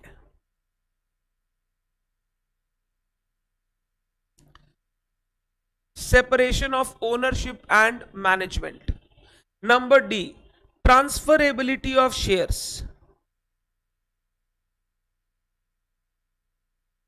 अगर आपको मालिक नहीं रहना तो प्रोसीजर सिंपल है, आप अपने शेयर्स ट्रांसफर कर दो, आपको ऐसा नहीं है पूछना पड़ेगा सबसे वगैरह वगैरह। ट्रांसफरेबिलिटी ऑफ शेयर्स, डन है क्या बात? अब इसमें आपने लॉ में और जितने पढ़े हैं वो सारे लिख लीजिएगा। कंपनी अकाउंट्स में कभी क्वेश्चन नहीं पूछेगा what are the features of company, क्योंकि मैं पढ़ा रहा हूं, मेरे को एक बार कंपनी समझाना पड़ता है ताकि आप कंपनी का अकाउंट्स अच्छे से समझ सके। क्लियर है बात? आगे चलते हैं। पॉइंट नंबर 3, ये बहुत इंपॉर्टेंट है, laws applicable to a company. Laws applicable to a company. पहले बताइए, कंपनी का सबसे इंपॉर्टेंट लॉ जो फॉलो करना पड़ेगा एक कंपनी को, companies act. But it is not the only act which a company has to follow. Every business entity has to follow different laws. Company का सबसे पहला लॉ है कंपनीज एक्ट। इसके बाद नंबर 2, बिजनेस चलाने के लिए जो आपके लॉ होते हैं, जैसे वेस्ट बंगाल में बिजनेस चलाना है तो वेस्ट बंगाल गवर्नमेंट के लॉज है, वो लॉज को फॉलो करना पड़ेगा। लाइसेंसिंग करवाने के लॉज, अलग अलग लॉज होते हैं। फिर उसके बाद लेबर लॉज वगैरह होते हैं, पीएफ, ग्रेच्युटी, ईएसआई, वो सारे लॉज कंपनी को भी फॉलो करने पड़ेंगे जो नॉर्मल एक बिजनेस एंटिटी पर एप्लीकेबल होते हैं। ये सेकंड सेट ऑफ लॉ हो गया। तीसरा, अगर कंपनी फाइनेंस बिजनेस में एंगेज्ड है, फाइनेंस बिजनेस समझते हैं, पैसा का लेन देन, लोन एडवांसेस देना, डिपॉजिट एक्सेप्ट करना, आरबीआई का रेगुलेशन फॉलो करना पड़ता है, क्योंकि आरबीआई गवर्न करता है फाइनेंशियल कंपनीज को। एक बैंक बना रहे हो, एक एनबीएफसी कंपनी खोल रहे हो, तो किसका लॉस फॉलो करना पड़ेगा? आरबीआई का भी लॉस फॉलो करना पड़ेगा। अगर आप शेयर्स की लिस्टिंग करा रहे हो ताकि आप पब्लिक में शेयर इश्यू कर सको, तो आपको सेबी के रेगुलेशंस भी फॉलो करने पड़ेंगे। इसके बाद अगर आप कोई स्पेशल किसी सेक्टर में एंगेज्ड हो, जैसे इंश्योरेंस में हो, तो IRDA regulations follow, insurance act follow करना पड़ेगा। इलेक्ट्रिसिटी बिजनेस में हो, इलेक्ट्रिसिटी एक्ट फॉलो करना पड़ेगा। हर बिजनेस का खुद का कोई सेपरेट लॉज, रेगुलेशन, रूल्स होता है, वो भी आपको फॉलो करने पड़ेंगे। तो एक कंपनी ऐसा नहीं है सिर्फ कंपनीज एक्ट पढ़ने से कंपनी चल जाएगा। एक कंपनी को बनाने, उसको रन करने के लिए कई सारे लॉज एंड रेगुलेशंस हम लोगों को फॉलो करने पड़ते हैं। The basic act is companies act. अगर फाइनेंशियल बिजनेस है तो आरबीआई के रेगुलेशन, अगर लिस्टिंग करवानी है सेबी के रेगुलेशन, बिजनेस चलाने के लिए जो डेली लॉज एंड रेगुलेशंस है वो फॉलो करने पड़ेंगे। एंड उसके साथ साथ अगर आप किसी स्पेशल सेक्टर से रिलेटेड है तो उस स्पेशल सेक्टर से रिलेटेड लॉज वगैरह फॉलो करने पड़ेंगे। सर ये contract act, negotiable instrument act, ये तो आप बिजनेस करेंगे तो आपके ऊपर लागू। आप बिजनेस करो ना करो, किसी के साथ कॉन्ट्रैक्ट किया है तो कॉन्ट्रैक्ट एक्ट के प्रोविजंस लागू। अगर आपने किसी को चेक दिया है, बिल ऑफ एक्सचेंज दिया है, तो नेगोशिएबल इंस्ट्रूमेंट, वो सब तो आपके बिजनेस लॉज है, वो डे टू डे चलने वाले लॉज है, वो तो सबको फॉलो करने ही है। इनके साथ साथ ये स्पेशल रूल्स एंड रेगुलेशंस भी कंपनीज को फॉलो करने पड़ते हैं। बेसिक बात समझ में आया? आपको टैक्स भरना है तो आपको जीएसटी लॉ फॉलो करना होगा, इनकम टैक्स एक्ट फॉलो करना होगा, ये सारा चीज आपको फॉलो करना पड़ेगा। तो कंपनी एक बिजनेस एंटिटी है, बिजनेस एंटिटी पर जितने सारे रूल्स रेगुलेशंस लागू होते हैं कंपनी पे लागू। मेरे प्रोप्राइटरशिप में इनकम टैक्स हमको देना पड़ता है, जीएसटी देना पड़ता है, क्योंकि हम क्या कर रहे हैं? बिजनेस कर रहे हैं, इनकम कमा रहे हैं, तो मेरे को ये सब करना पड़ता है, कंपनी को भी ये सब करना पड़ेगा। स्पेशल कंपनी के ऊपर क्या आ गया? कंपनीज एक्ट आ गया, आरबीआई रेगुलेशन आ गया, सेबी रेगुलेशन आ गया, ये सब एक्सेस एक्ट्स है जो कंपनी को भी फॉलो करने। पार्टनरशिप बिजनेस में कंपनीज एक्ट लागू नहीं होता, पार्टनरशिप फॉर्म में आप फाइनेंसिंग बिजनेस नहीं कर सकते तो आरबीआई रेगुलेशन लागू, पार्टनरशिप फॉर्म में सेबी रेगुलेशन लागू। छोटा बिजनेस है ना, हमको इतना कुछ कर्मकांड करना ही नहीं है, तो हमको इतने लॉज भी फॉलो करने की दरकार। जो जैसा कर्मकांड करेगा उस पर वैसे लॉज अप्लाई होंगे। कंपनी के ज्यादा कर्मकांड है ज्यादा लॉज, हमारे कम कर्मकांड है कम लॉज हो गए। बात समझ में आ गया? तो ये कुछ लॉज एप्लीकेबल है जो कंपनी को फॉलो करने पड़ते हैं। सर अकाउंटिंग से रिलेटेड इन लॉज का कोई रिलेशन है क्या? जो आप क्या पढ़ा रहे हो सर? अकाउंटिंग पढ़ा रहे हो, तो ये लॉज के बारे में आप क्या बता रहे हो? अकाउंटिंग से रिलेटेड इनका डिस्कशन है क्या? बिल्कुल है, बिल्कुल। अगर कोई कंपनी लिस्टेड है तो कंपनीज एक्ट के साथ सेबी रेगुलेशन फॉलो करना होगा। जितना कंपनीज एक्ट में प्रोविजन है ना, बोनस इश्यू, बाईबैक है ना तेना, सेबी रेगुलेशंस में भी प्रोविजंस है। अगर एक कंपनी लिस्टेड है तो उसको सिर्फ कंपनीज एक्ट पता होने से नहीं होगा, उसको सेबी रेगुलेशन भी पता होना होगा, और सेबी रेगुलेशन नहीं पता रहेगा तो आप अकाउंटिंग भी नहीं कर पाएंगे।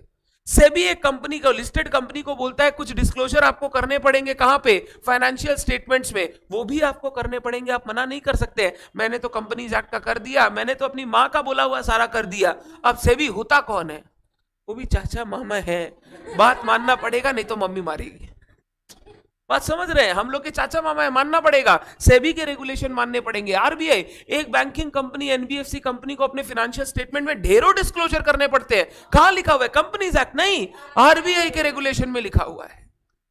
अगर आप एक कंपनी का फाइनेंशियल स्टेटमेंट बनाते हो, अगर आपको इन लॉज रेगुलेशंस की नॉलेज नहीं है तो आप वो फाइनेंशियल स्टेटमेंट सही से रेडी नहीं कर पाएंगे।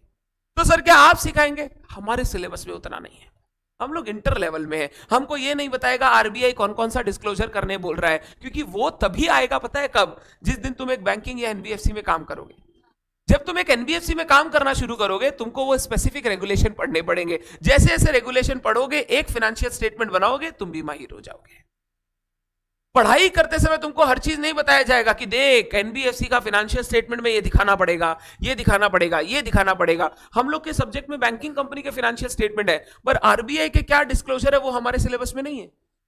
हमें पहले सिखाया जाएगा एक फाइनेंशियल स्टेटमेंट फ्रेम कैसे करते हैं।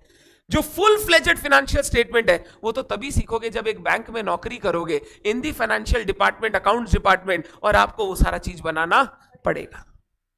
तुम एक बैंक में अगर क्लर्क की नौकरी कर रहे हो, क्लर्क पीओ होता है ना, तो तुमको फाइनेंशियल स्टेटमेंट का नॉलेज नहीं चाहिए। तुम अगर एक बैंक में मान लो एक मैनेजर की नौकरी कर रहे हो, थोड़ा बहुत नॉलेज होना चाहिए। तुम अगर बैंक में कैशियर की नौकरी कर रहे हो, फाइनेंशियल स्टेटमेंट का नॉलेज होने का दरकार, तो वो तो नॉलेज तभी आएगी ना जब आप उस जगह पर जाके काम करोगे। बट आपको ये पता होना चाहिए, अगर मैं बैंकिंग कंपनी के फाइनेंशियल स्टेटमेंट बना रहा हूं, कंपनीज एक्ट फॉलो करना पड़ेगा।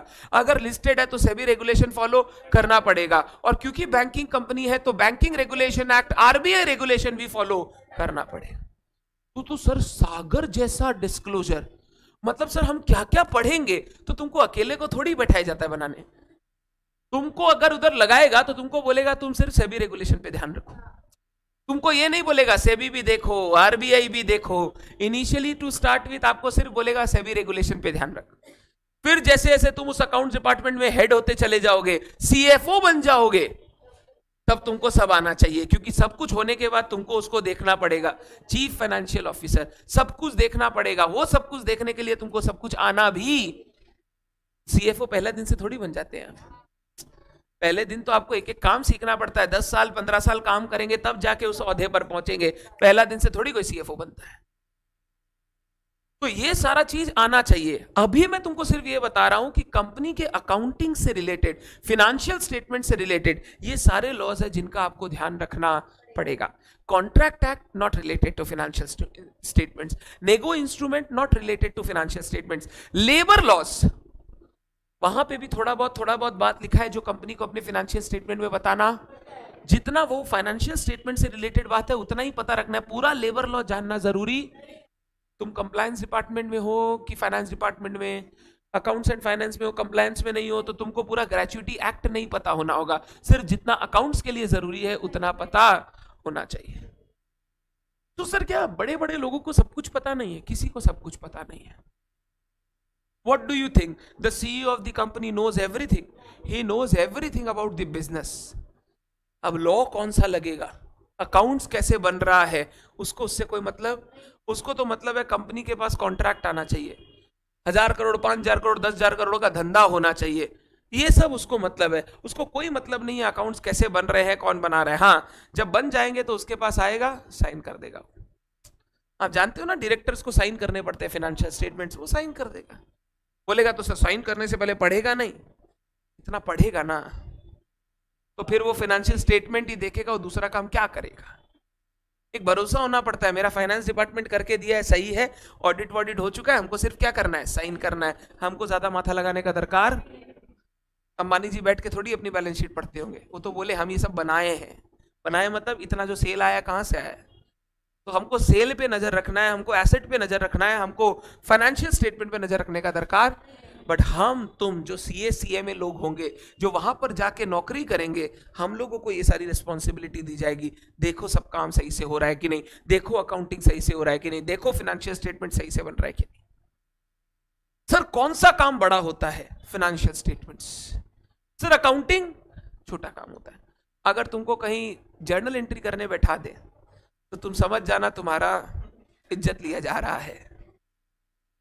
इनिशियली कुछ दिन करो ठीक है, बट तुम जिंदगी भर ही अगर एंट्री ही मार रहे हो तो तुम डेटा एंट्री ऑपरेटर हो, तुम प्रोफेशनल नहीं हो।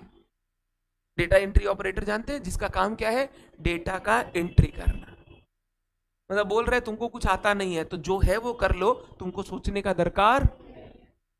काम तो होता है जब आप फाइनेंशियल स्टेटमेंट्स बनाते हैं, जब आप प्रोजेक्शंस बनाते हैं, वो काम होते हैं। अकाउंटिंग रेगुलर वाला थोड़ी कोई काम होता है। हाँ, कंपनी को बाईबैक करना है, बताओ बाईबैक करने के लिए क्या क्या करना होगा, वो काम है। वो तुमको नॉलेज होगी तो लोग बोलेंगे हाँ देखो इसको आता है। बट बाईबैक करने के बाद जर्नल एंट्री मार के आओ एक ठो, नॉट अ काम। तो सर आप जर्नल एंट्री क्यों सिखाएंगे? ताकि तुम्हारे नीचे जो काम करे तो उनका काम देख के समझ सको वो सही किया है कि। फाइनेंशियल स्टेटमेंट बनाने से पहले अकाउंट्स तो आना चाहिए, अकाउंट्स ही नहीं आएगा तो फाइनेंशियल स्टेटमेंट कैसे बनाओगे? हमको सिखाना पड़ता है तुमको रेडी करने के लिए, बट हमको कहां पहुंचाना है तुमको कि तुम एक कंपनी का फाइनेंशियल स्टेटमेंट बना सको, पढ़ सको, समझ सको, उस लेवल का तुमको नॉलेज होना चाहिए। पहले बताइए laws applicable to a company, ठीक है, लिखेंगे। मैं ये इस तरीके से बनाऊंगा।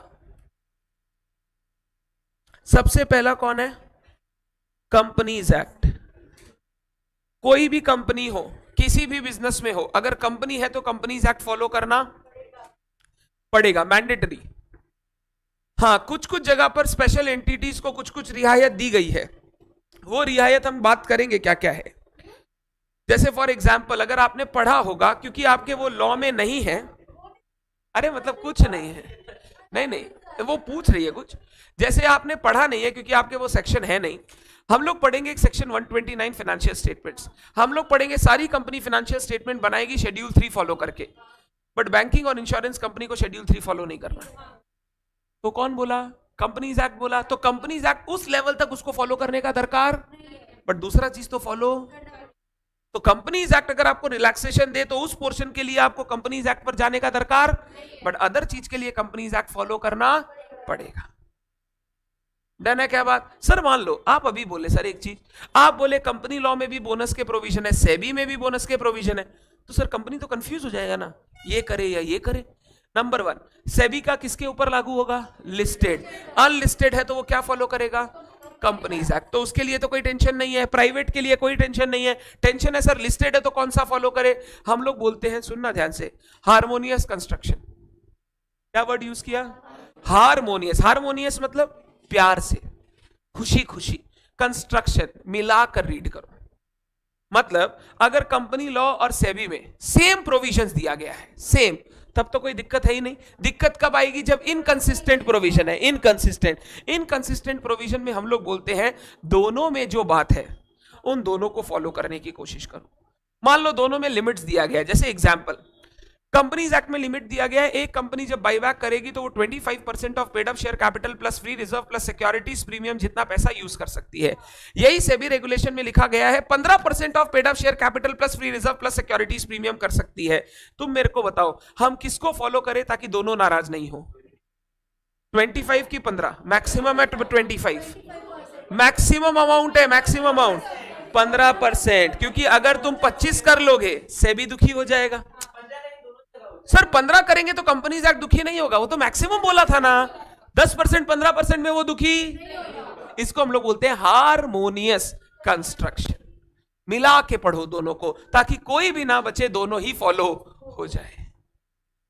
मेरा बात समझ में है मैं क्या बोलना चाहता हूं? तो जब भी आपको ऐसा लगे कि एक जगह पे दो लॉज एप्लीकेबल है, या तो लॉ खुद बोल देगा।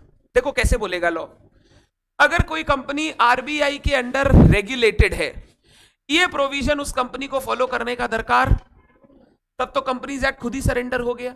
सरेंडर हो गया मतलब हमारे लिए कोई कंफ्यूजन बचा ही नहीं, हमको सिर्फ क्या फॉलो करना है? आरबीआई रेगुलेशन फॉलो करना है।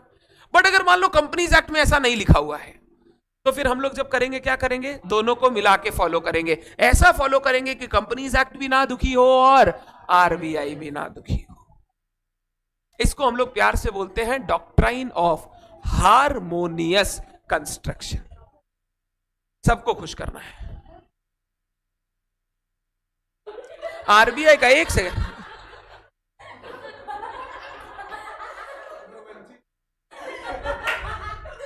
चलो इधर इधर इधर इधर इधर, सबको खुश करना पड़ता है। हम कंपनीज एक्ट और आरबीआई का बात कर रहे थे। छोड़ छोड़, बच्चे का एक क्वेश्चन है, क्वेश्चन मैं रिपीट कर रहा हूं।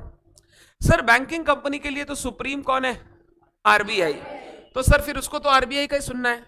To the extent companies act में कुछ नहीं लिखा हुआ है, आरबीआई का ही सुनेंगे। मतलब क्या है पता है? Banking company companies act follow करेगी, कंपनीज एक्ट के बाद जो आरबीआई में एक्स्ट्रा चीजें हैं उनको भी फॉलो करना है। प्रॉब्लम तब आती है जब कोई ऐसी चीज है जो दोनों जगह पे लिखी है, कॉन्फ्लिक्ट हो जाए। अब कॉन्फ्लिक्ट हो जाए, आरबीआई को फॉलो करना ऐसा आप नहीं बोल सकते। दोनों लॉ पार्लियामेंट में बने हैं, कोई किसी से ऊपर, अनलेस वो लॉ खुद बोल दे हम झुक गए हैं। अगर कंपनीज एक्ट बोल दे कि आरबीआई रेगुलेशन में जो लिखा गया है आप फॉलो कर लीजिएगा, तब आरबीआई रेगुलेशन फॉलो कीजिए। बट अगर ऐसा नहीं लिखा है ना मेरे भाई, आप ये नहीं बोल सकते आरबीआई सुप्रीम है, कंपनीज एक्ट का अथॉरिटी भी उतना ही सुप्रीम है। हार्मोनियस कंस्ट्रक्शन, दोनों को फॉलो करना है हमको, तो कोई किसी के लिए सुप्रीम नहीं है। अब लिस्टेड कंपनी के लिए आप बोलोगे सेबी सुप्रीम है, जब बात पब्लिक का पैसा और शेयर्स का होगा तो सेबी सुप्रीम है। बट हमको जब तक ये ना बोल दिया जाए किसी एक्ट द्वारा कि आप दूसरे वाला फॉलो कर लो, हमको तब तक दोनों फॉलो करना होगा। दोनों में कोई भी सुप्रीम नहीं है। हम लोग जब केस में ऑर्डर आता है, जब एक कोर्ट का ऑर्डर आता है, वो सजा सुनाता है, आईपीसी की धारा 44, 45, 46, इसमें ये वो जरूरी थोड़ी है एक ही एक्ट में सजा होगा। सजा होते समय 4 एक्ट में तो सजा हो सकता है ना। अगर तुम 4 एक्ट में गिल्टी हो तो वैसे ही फॉलो करते टाइम भी चारों को फॉलो करना पड़ेगा, एक फॉलो करने से नहीं चलेगा। जब तक वो ना बोल दे कि अगर वहां पे कुछ बोल दिया तो हम लोग फिर नहीं देखें। आप पढ़ते होंगे लॉ, आप लोग ये सब पढ़ते होंगे। Notwithstanding anything content in any other provisions of the act without prejudice to any other provision content in any other section of the act या एनी अदर एक्ट, ये without prejudice, nothing withstanding, ये सब क्या होता है? ये सब act आपको बोलता है कि आपको किसको फॉलो करना है। विदाउट प्रेजुडिस मतलब दूसरे एक्ट में कोई प्रॉब्लम होना वहां नहीं है तो ये फॉलो कीजिए। नॉट विथ स्टैंडिंग मतलब कहां पे कुछ भी बोला हुआ हमको मतलब नहीं है, ये तो करना ही पड़ेगा। ओवर राइडिंग सेक्शन मतलब जहां जो भी लिखा हुआ हमको मतलब नहीं है, ये तुमको करना ही पड़ेगा। ये लॉ पढ़ने के तरीके होते हैं। जब आप लॉ पढ़ते हो तब आपको ये तरीके यूज करने पड़ते हैं ना बात। तो कोई किसी से सुप्रीम नहीं है। जहां पर कंफ्लिक्ट नहीं है वहां पर जो जहां लिखा हुआ वो फॉलो कर लो, जहां कंफ्लिक्ट है ट्राई करो दोनों को फॉलो करने का, अनलेस कोई एक हार ना मान जाए। इसीलिए पता है क्या ट्राई किया जाता है? कंसिस्टेंट हो प्रोविजन जितने हो सके। जितने प्रोविजन कंसिस्टेंट रहेंगे उतनी प्रॉब्लम कम होगी। ना बात लिखेंगे कंपनीज एक्ट के बाद। अगर कंपनी लिस्टेड एंटिटी है तो आपको सेबी रेगुलेशंस भी फॉलो करने पड़ेंगे। अगर कंपनी फाइनेंशियल बिजनेस में है तो आरबीआई के रेगुलेशंस फॉलो करने, सिर्फ आरबीआई नहीं, बहुत सारे लोग हैं, बहुत सारे लोग। हाउसिंग फाइनेंस कंपनी है तो नेशनल हाउसिंग बैंक है, इंश्योरेंस है तो इरडा रेगुलेशंस है, अलग अलग है, बट पेरेंट आरबीआई है। हाँ, नहीं पता होगा तो आप कैसे करेंगे काम? बिल्कुल पता होना चाहिए। ये पता कैसे चलेगा? जब आप उस एंटिटी में जाएंगे। अभी आपको बेसिक पता होगा, बट आपको वहां जाना। जैसे मान लो फॉर एग्जांपल तुम एक इंश्योरेंस कंपनी में इंटरव्यू देने जा रहे हो, तुमको सब पढ़ के जाना होगा। एक इंश्योरेंस कंपनी से रिलेटेड क्या क्या ऐसे रेगुलेशन है जो एक अकाउंटेंट को पता नहीं। रेडी होके जाएंगे, कैसे पास होंगे इंटरव्यू? इसी को तो इंटरव्यू का प्रिपरेशन बोलते हैं। वो सब आपको पता होना चाहिए। बेसिक ज्ञान आपको यहां मिल जाएगा, बट वो प्रिपरेशन खुद से करनी पड़ती है। और फिनेंशियल स्टेटमेंट तो जब तक बनाओगे नहीं तब तक सीखोगे नहीं। सिर्फ क्लास में कंपनी का बैलेंस शीट मैच करवा के सर बना लिए, रियल लाइफ में बहुत टेक्निकल काम होता है, बहुत टेक्निकल काम। तो क्लास वाला खुशी उस समय लगने लगेगा कैसे बच्चे थे हम लोग, बना बनाया बैलेंस शीट से खुश हो जाते थे। ट्रायल बैलेंस इतू सा, वहां जाओगे ट्रायल बैलेंस 6 पेज का, 6 पेज का ट्रायल बैलेंस, वो भी हम छोटा बोल रहे हैं, अलग। अगर मैं कंडेंस्ड ट्रायल बैलेंस बोल रहा हूं, डिटेल्ड ट्रायल बैलेंस देखोगे 10-10 पेज का ट्रायल बैलेंस। अरे डेटर ही 500 है हमारे यहां। एक पेज में अगर 10 लाइन 50 लाइन आता है, 50 लाइन है, 500 डेटर है, तो 10 पेज तो डेटर से भरा हुआ है। हम लोग देखते हैं detailed trial balance, condensed trial balance. हम लोग कंडेंस कर देते हैं कि डेटर्स टोटल दिखाई दे, इनिशियल इंडिविजुअल देखेंगे तो 10-20 पेज का ट्रायल बैलेंस हो जाएगा। तो वो सारी चीजें होती हैं। रियल लाइफ का खेला पूरा अलग है। हाँ, रियल लाइफ में सबसे बड़ा हेल्प है कंप्यूटर। 100 जन रहेंगे आपके साथ, मतलब एक अकाउंटिंग डिपार्टमेंट में हो सकते हैं 1500 लोग हों। अब इन्फोसिस का इतना बड़ा बिजनेस है, इतनी बड़ी अकाउंटिंग है, थोड़ी 1 2 5 आदमी करता है। 2000-5000 लोग सिर्फ अकाउंट डिपार्टमेंट में। हर टर्म में 10-15 सीए वो लेता है। क्यों लेता है? बिजनेस का अकाउंटिंग मेंटेन करने के लिए। तो आपको अकेले नहीं करना पड़ता, बट आपको फील्ड दिया जाएगा जिस फील्ड के आपको एक्सेल करना पड़ेगा। इसके बाद सेक्टोरल रेगुलेशंस। सेक्टोरल रेगुलेशन समझ रहे हो? जिस सेक्टर से आपका बिजनेस है उस सेक्टर से रिलेटेड रेगुलेशन। इंश्योरेंस है तो इंश्योरेंस एक्ट, इलेक्ट्रिसिटी है तो इलेक्ट्रिसिटी एक्ट, वो सब फॉलो करना है। फिर other business regulations, business related other regulations, licensing, labour laws etcetera. और last but not the list, tax regulations.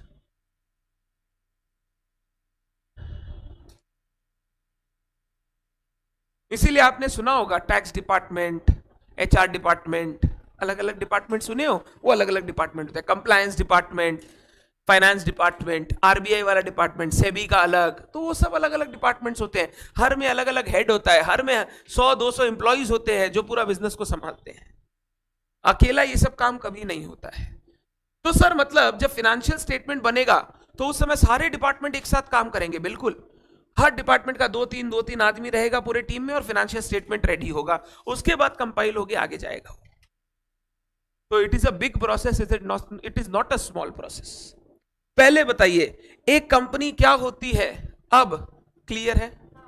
हम लोग कंपनी अकाउंट्स में कंपनी से रिलेटेड अकाउंटिंग पढ़ेंगे, but day to day accounting नहीं पढ़ेंगे क्योंकि वो ऑलरेडी हमने पढ़ ली है। हम स्पेशल इश्यूज और फाइनेंशियल स्टेटमेंट्स डिस्कस करेंगे। स्पेशल इश्यूज में हम बात करेंगे शेयर्स की, डिबेंचर्स की, और फाइनेंशियल स्टेटमेंट्स में हम कंपनी के फाइनल अकाउंट्स रेडी करना सीखेंगे।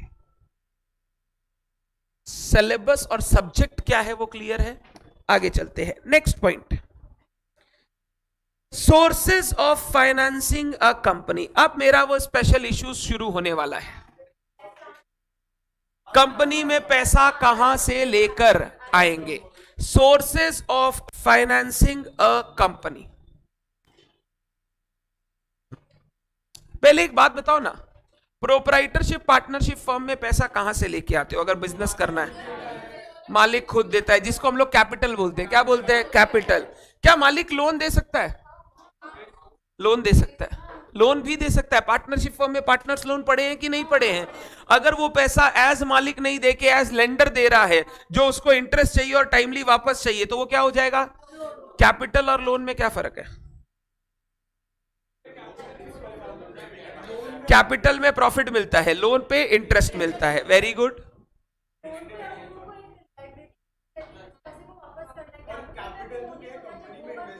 Very good. लोन में एक ऑब्लिगेशन है कि हमको टाइम से वापस, कैपिटल में ऐसा कोई ऑब्लिगेशन, अगर रहेगा एसेट्स तो चुका देना, नहीं रहेगा तो मत चुकाना। ये ठीक है।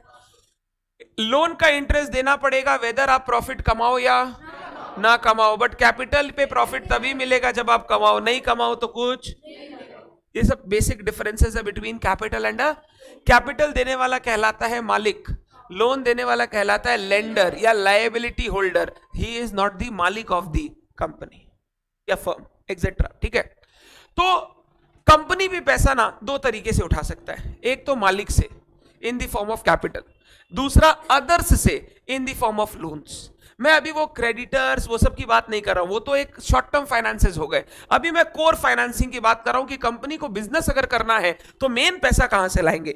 दो तरीके से ला सकते हैं। पहला तरीका फ्रॉम ओनर्स, ओनर्स। दूसरा तरीका ला सकते हैं from others, others, from others.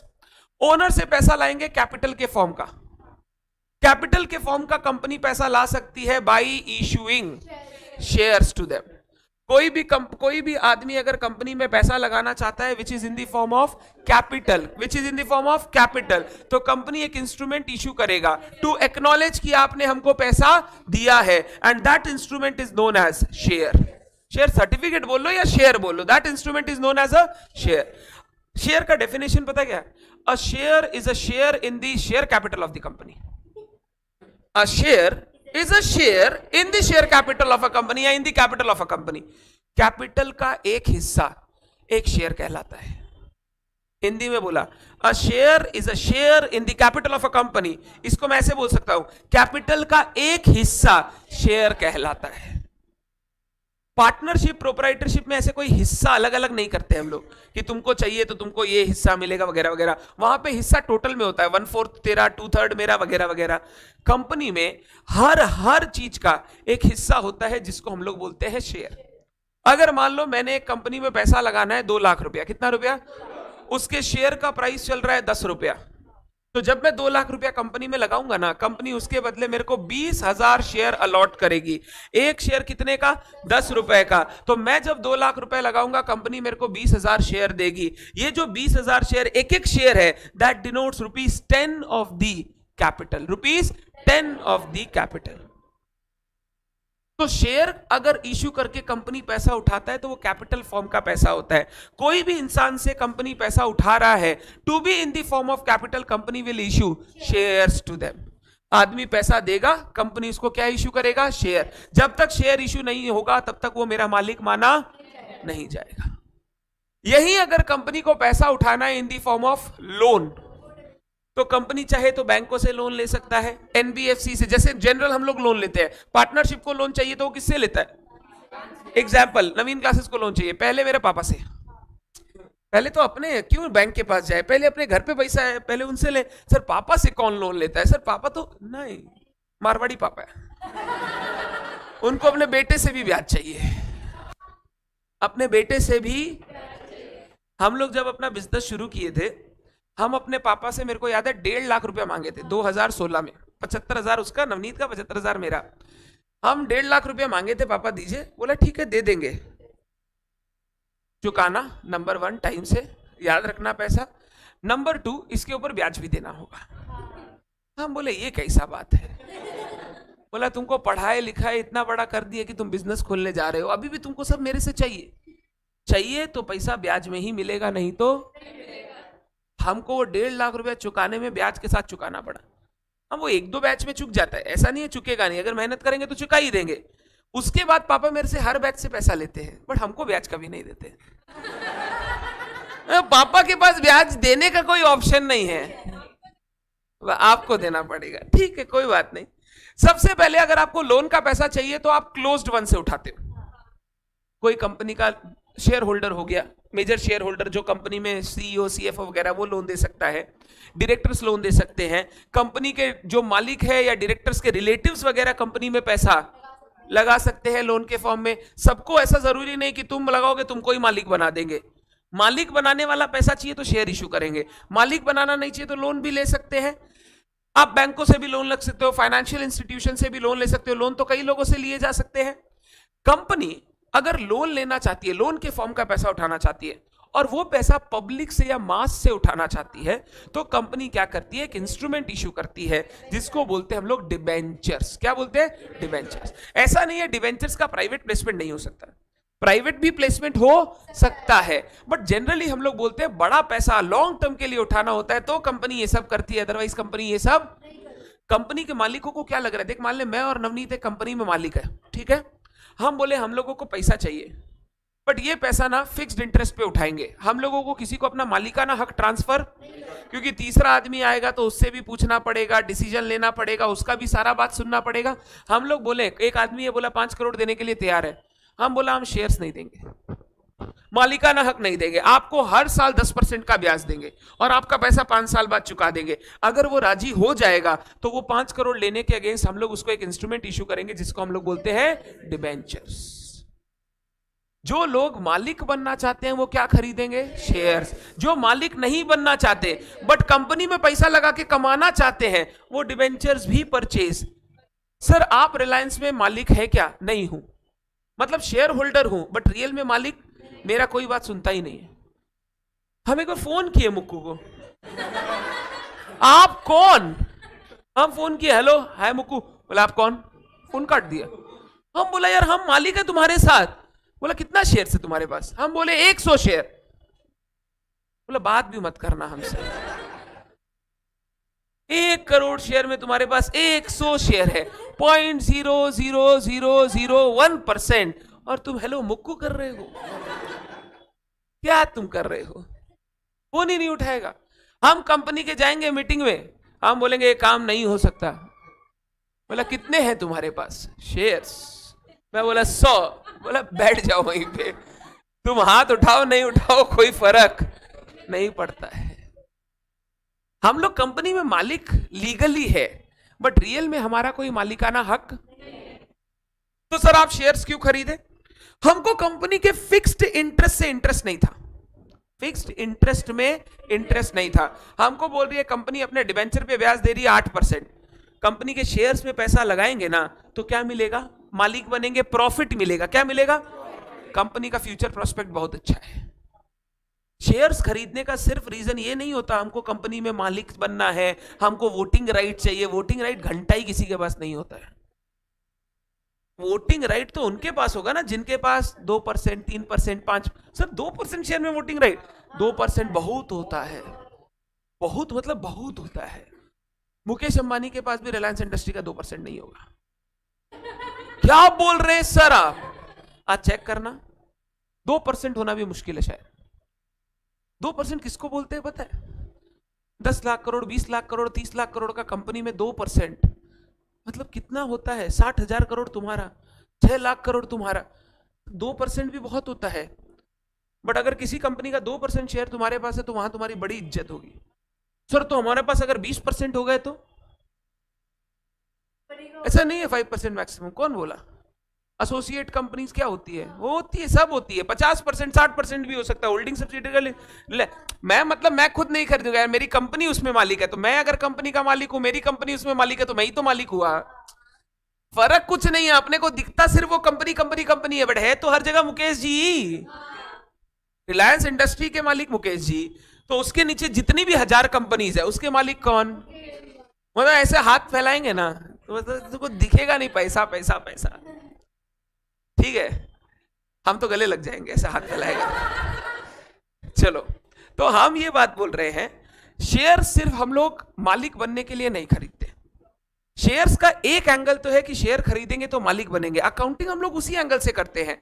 But real life में शेयर्स हम लोग खरीदते हैं ताकि कंपनी के प्रॉफिट्स का मजा, कंपनी जब प्रॉफिट्स कमाएगी तो उस प्रॉफिट में एक हिस्सेदारी मेरा भी, कंपनी चाहे तो टाइम टू टाइम वो प्रॉफिट डिस्ट्रीब्यूट कर सकती है इन द फॉर्म ऑफ डिविडेंड्स। अगर नहीं भी करे तो चिंता नहीं है, जैसे जैसे कंपनी प्रॉफिट्स कमाएगी उसके शेयर का प्राइस बढ़ेगा। हम क्या करेंगे, जिस दिन माल बढ़ेगा शेयर का प्राइस, शेयर बेच देंगे, प्रॉफिट कमा लेंगे। तो सिर्फ ऐसा मत सोचना कि शेयर हम पैसा तभी इसीलिए लगा रहे ताकि हमको कंपनी का मालिक बनना है, क्योंकि मालिक बनना रियल में इज वेरी डिफिकल्ट। मालिक पता है किसको बोलते हैं रियल में? प्रोमोटर्स पढ़ते हो, प्रोमोटर्स वर्ड पढ़े हो? रियल में मालिक they are promoters, founders, Dhirubhai Ambani, Mukesh Ambani etcetera. बाद बाकी जो भी है वो मालिक नहीं है, वो एक शेयर होल्डर है, उसके पास हक है, वोटिंग राइट्स है, मालिकाना हक है, बट उस मालिकाना हक से सब कुछ होता। हम लोगों को पता है क्या बोलते हैं? हम लोग को बोलते हैं रिटेल इंडिविजुअल इन्वेस्टर्स। क्या बोलते हैं? हम लोग का तो खाली इज्जत है ही नहीं, हम लोग का सिर्फ ये है, करोड़ों लोग हो तुम लोग, 100 रुपया भी लगाओगे तो 100 करोड़ पहुंच जाएगा उसके पास। हम लोग का इज्जत इसीलिए क्योंकि हम नंबर्स में हैं, हम लोग नंबर्स में हैं। हम लोगों को वोटिंग राइट से मतलब नहीं होता, हम लोगों तो कंपनी प्रॉफिट कमाएगी तो उस प्रॉफिट का हिस्सेदारी मिलेगा, क्योंकि हमने सब्सक्राइब कर रखा है शेयर। शेयर मतलब पोर्शन इन कैपिटल, कैपिटल मतलब जो कंपनी कमाएगी उसमें तुम्हारा हिस्सा होगा। बात समझ में आया? डिबेंचर्स क्या होता है? सर लोन के रूप का पैसा है, कंपनी प्रॉफिट कमाए नहीं कमाए आपको अपना ब्याज मिलेगा। कम कमाई तो भी 10% मिलेगा, बहुत कमाई तो भी 10% मिलेगा। अगर तुमको लगता है तुमको रिस्क नहीं लेने का है, तुमको बस ब्याज ब्याज ब्याज में खेलना है, तो तुम डिबेंचर्स में पैसा लगाओ। अलग अलग लोगों का अलग अलग जगह पैसा लगाने का अलग अलग सोच होता है। यह सोच तुमको सिखाएगा पता है कौन? Navneet Mundra in the subject of financial statements, financial management, sorry financial management. Financial management में आप सीखोगे सोर्सेज ऑफ फाइनेंस, ये जो पढ़ रहे हैं ना ये चीज आप वहां पढ़ोगे। एक होता है ओन फंड्स जिसको हम लोग बोलते हैं कैपिटल, एक होता है बोरोड फंड्स जिसको हम लोग बोलते हैं लोन्स, डिबेंचर्स एक्सेट्रा। कंपनी के केस में लोन लेने का एक तरीका है, आप इंस्ट्रूमेंट इश्यू करो जिसका नाम है डिबेंचर, आप वो जो पैसा उठाओगे वो भी किसका नेचर का पैसा होगा? लोन के नेचर का पैसा होगा।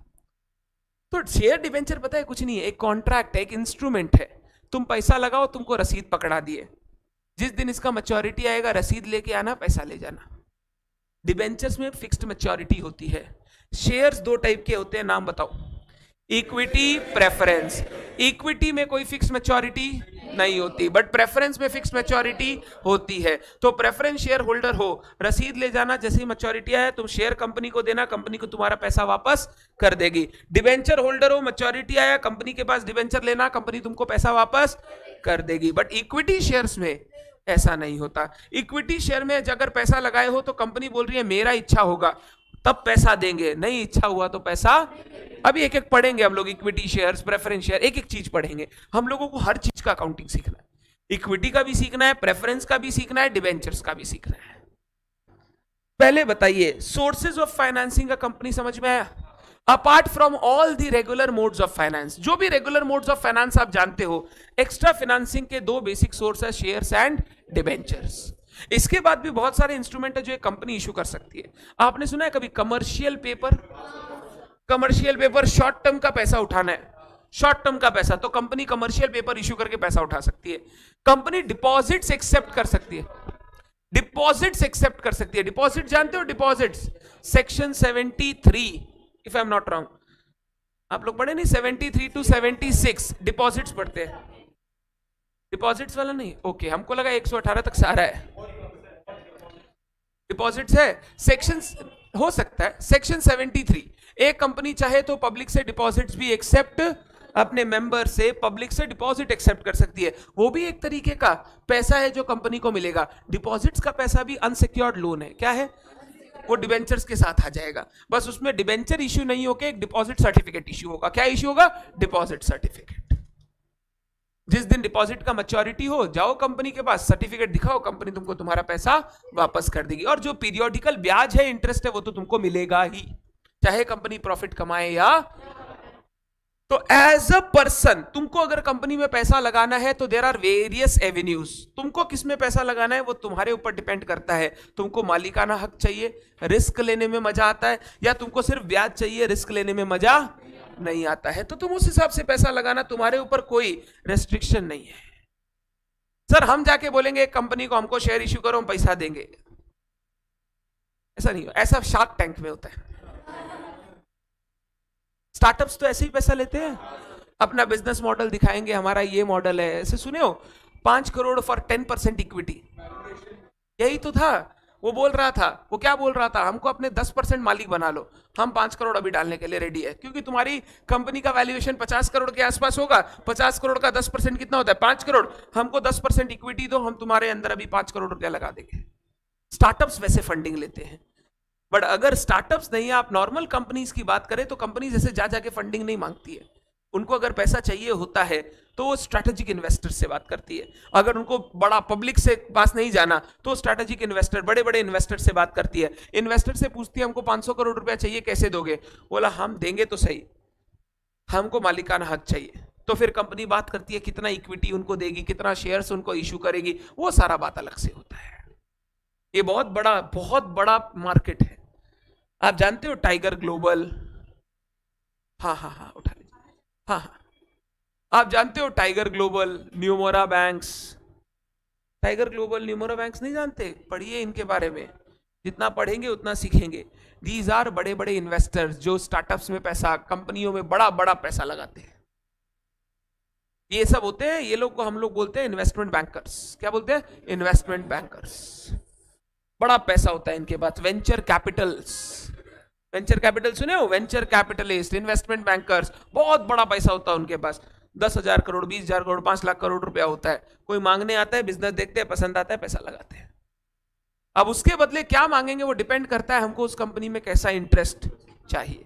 अगर हमको चाहिए एक फिक्स्ड चाहिए, कंपनी का बिजनेस मॉडल उतना अच्छा नहीं है, पैसा लगाएंगे, फिक्स्ड ब्याज लेंगे, निकल लेंगे चुपचाप, तो वो डिवेंचर खरीदेगा। अगर उसको लगता है नहीं कंपनी का फ्यूचर प्रोस्पेक्ट अच्छा है, मालिक बनेंगे, कंपनी प्रॉफिट कमाएगी, प्रॉफिट में हिस्सेदारी मिलेगा, तो वो क्या खरीदेगा? शेयर्स खरीदेगा।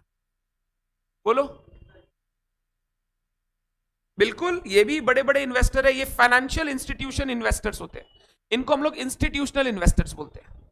क्या बोलते हैं? Institutional investors. इनको QIBs भी बोला जाता है, क्वालिफाइड इंस्टीट्यूशनल बायर्स।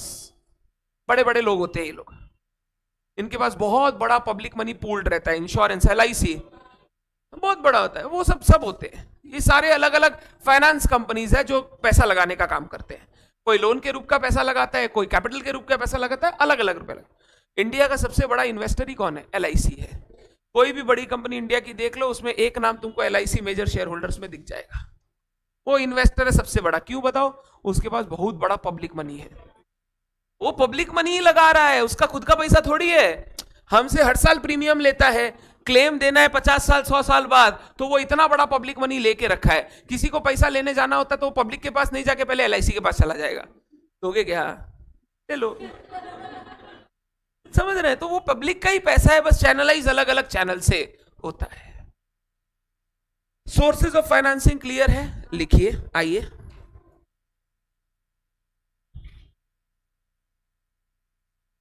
आ रहे उसको करेंगे, अभी सिखा रहा हूं।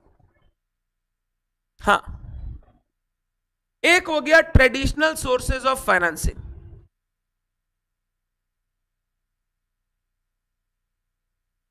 Loan from banks, relatives, owners, others, etcetera. ये traditional source of financing. Loan लेना,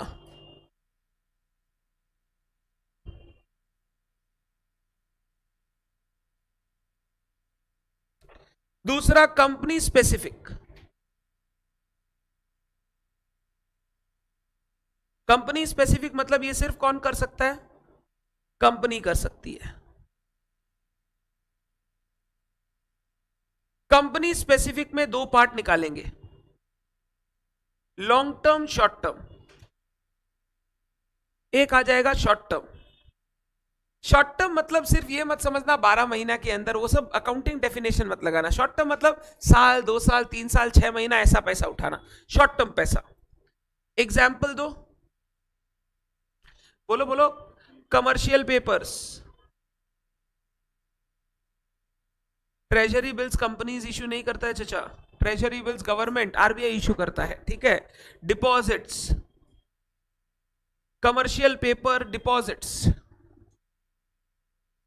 वो सर्टिफिकेट ऑफ डिपॉजिट, डिपॉजिट एक ये मैं पब्लिक डिपॉजिट वगैरह की बात कर रहा हूं। आज सर्टिफिकेट ऑफ डिपॉजिट होता है, इंटर कॉर्पोरेट डिपॉजिट्स वगैरह होता है, वो सारी अलग अलग चीजें होती है। लॉन्ग टर्म, लॉन्ग टर्म में बताओ सबसे famous shares, debentures, shares, debentures.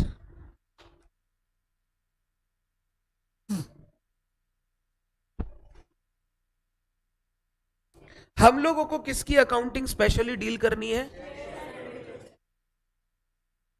आपको फाइनेंशियल मैनेजमेंट में और भी बहुत सारे नए नए तरीके, इनोवेटिव फाइनेंस के तरीके पता चलेंगे। आजकल तो इनोवेशन ऐसा हो गया फाइनेंसिंग में, कैसे कैसे टाइप के इंस्ट्रूमेंट इशू होते हैं। तुमको दिखेगा इक्विटी शेयर, वो है इक्विटी शेयर नहीं। तुमको दिखेगा प्रेफरेंस शेयर, वो है प्रेफरेंस शेयर नहीं। तुमको दिखेगा डिबेंचर, वो डिबेंचर ही नहीं है। इनोवेटिव तरीके हो गए हैं। आपने कहीं सुना है एडीआर जीडीआर सुना है? Global depository receipts, American depository, ये फॉरेन से पैसा अगर उठाना है तो उसका तरीका होता है। बहुत सारे तरीके हो गए पैसे उठाने के। जैसे जैसे बिजनेस में कॉम्प्लेक्सिटी, नया नया चीज आ रहा है, वैसे वैसे फाइनेंस का तरीका भी रेगुलर डेवलप हो रहा है। हजारों तरीके हैं कि एक जन पैसा उठा सकता है, एक कंपनी पैसा। क्राउड फंडिंग सुना है? क्राउड फंडिंग तरीका है, मतलब तुम क्राउड से पैसा उठा रहे हो, लोगों से, वो क्राउड फंडिंग हो गया। मास पब्लिक एडास, और उसके अगेंस्ट तुम्हारा कोई ऑब्लिगेशन भी जनरली, वो एक दान है, दान किया वो लोग। जैसे कोई अच्छा बिजनेस है, लगता है सोसाइटी के लिए अच्छा है। तुम देखोगे बहुत बार कुछ कुछ वेबसाइट्स पर तुम जाते हो, मैं वेबसाइट्स लाइक फ्री पिक की बात कर रहा हूं, वो नहीं बात कर रहा हूं जो तुम सोच रहे हो। कुछ कुछ वेबसाइट्स पर तुम जाते हो तो वो वेबसाइट तुमसे बोलता है अगर तुमको कुछ डाउनलोड करना है तुम कर लो, बट एट्रीब्यूट करो ओनर को, ओनर को एट्रीब्यूट करो। तुम कुछ डोनेट करना चाहते हो करो, तुमको डाउनलोड करने से मना नहीं करेगा, बट जैसे ही तुम डाउनलोड पे क्लिक करोगे ना, एट्रीब्यूट टू ओनर, कि ओनर को प्रेज करो भाई, ताकि लोग उसका कंटेंट और देखे। तुम उसको डोनेट करना चाहते हो तो डोनेट करो। ये भी तरीका है पैसा कमाने का, पैसा उठाने का। बहुत इनोवेटिव तरीके हैं। पिछले कुछ सालों में कितने सारे बिजनेस ऐसे हैं जो सिर्फ क्राउड फंडिंग से फंड हुए हैं। तो वो बहुत सारे तरीके हैं। हम लोग अभी दो ट्रेडिशनल तरीकों के बारे में बात करेंगे, शेयर्स एंड। मैं लोन्स के बारे में पता है क्यों नहीं बात करना चाहता? Loans, general loans sir already हम लोग जानते हैं। अरे प्रोप्राइटरशिप पार्टनरशिप में भी लोन ले सकते हैं कि नहीं? क्या तुम प्रोप्राइटरशिप पार्टनरशिप में लोन का अकाउंटिंग सीखे हो? जब नहीं सीखे हो, जब लोन लेते हो journal entry, bank account debit to loan, bank account debit to loan, time to time interest देना पड़ेगा, interest account debit to bank, interest देना पड़ेगा। इंटरेस्ट खर्चा बोल के पीएल में चला जाएगा और लोन बैलेंस शीट में लाइबिलिटी होगा। टाइम टू टाइम लोन का प्रिंसिपल भी चुकाना होगा, loan account debit to bank. मैं लोन वोन की अकाउंटिंग नहीं सिखाऊंगा, क्योंकि मैंने तुमको एक चीज बोल दिया, जो नॉर्मल करते थे वही होगा, कुछ नया। जो नया है वो है शेयर्स और डिबेंचर्स। सर ये कमर्शियल पेपर, डिपॉजिट, इनका ये टाइप ऑफ लोन सर है। जैसे एक लोन का अकाउंटिंग करते हो ना, वैसा ही होगा। कमर्शियल पेपर का अकाउंटिंग बिल्कुल डिबेंचर्स जैसा होगा। इसमें भी एक फेस वैल्यू होगा, एक अमाउंट जो लोगे वो होगा, डिस्काउंट होगा, इंटरेस्ट होगा, वो सारी चीजें सेम रहती है। हम लोगों को इंटर लेवल पे पढ़ने के लिए क्या दिया गया है? Shares and debentures. Shares and debenture short term source of finance की लॉन्ग टर्म। पैसा उठाएंगे तो 3 साल, 5 साल, 10 साल के लिए उठाएंगे, 2-3 महीने, 6 महीने, साल भर के लिए पैसा, क्योंकि इसका कॉस्ट और इसका टाइम, इसका कंप्लायंस इतना यूज है ना। 3 महीने के लिए पैसा उठाना है, बैंक ओवरड्राफ्ट लो, सस्ते में मिल जाएगा, फटाफट मिल जाएगा। 6 महीने के लिए पैसा उठाना है, ओवरड्राफ्ट लो, डिपॉजिट एक्सेप्ट कर लो, लोन ले लो किसी से। 6 महीने के लिए पैसा चाहिए, शेयर इश्यू करोगे, शेयर इश्यू का प्रोसेस करने में 1-1.5 महीना लग जाएगा। फिर शेयर इश्यू का पैसा देने में टाइम क्या लगेगा? तुम पैसा उठाए 5,000 करोड़, 6 महीने बाद वापस करना है, बिजनेस क्या करोगे? तुमको 6 महीने के लिए पैसा चाहिए, बैंक से लोन ले लो, तुमको शेयर इश्यू करने का दरकार। Long term source of finance है, पैसा उठाएंगे 5-10 साल के लिए, 2-3 साल में वापस करने वाले नहीं। क्या source of financing a company clear है? नेक्स्ट क्लास से will be entering into shares. आज के लिए सिर्फ इतना ही। कल अपनी क्लास रहेगी। तुम लोग का सेम 2 का एग्जाम कब है वापस? कल है कि फ्राइडे है? कल सिर्फ लास्ट है तो नहीं, जो 2 बजे है उसका मत बताओ।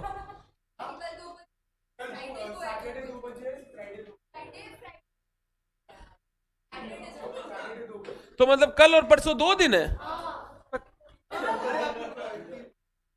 सेम 2 में कौन कौन हाथ उठाओ? सेम 4 का कोई एग्जाम है?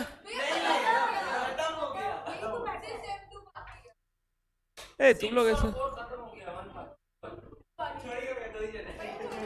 हाँ, और ये लोग दोनों बहुत तेज है। बैकअप, अरे बेसिक्स तो करवाने ही दो, बेसिक्स करवा लीजिए, क्या है। चलिए, थैंक यू सो मच, आज के लिए सिर्फ इतना ही। कल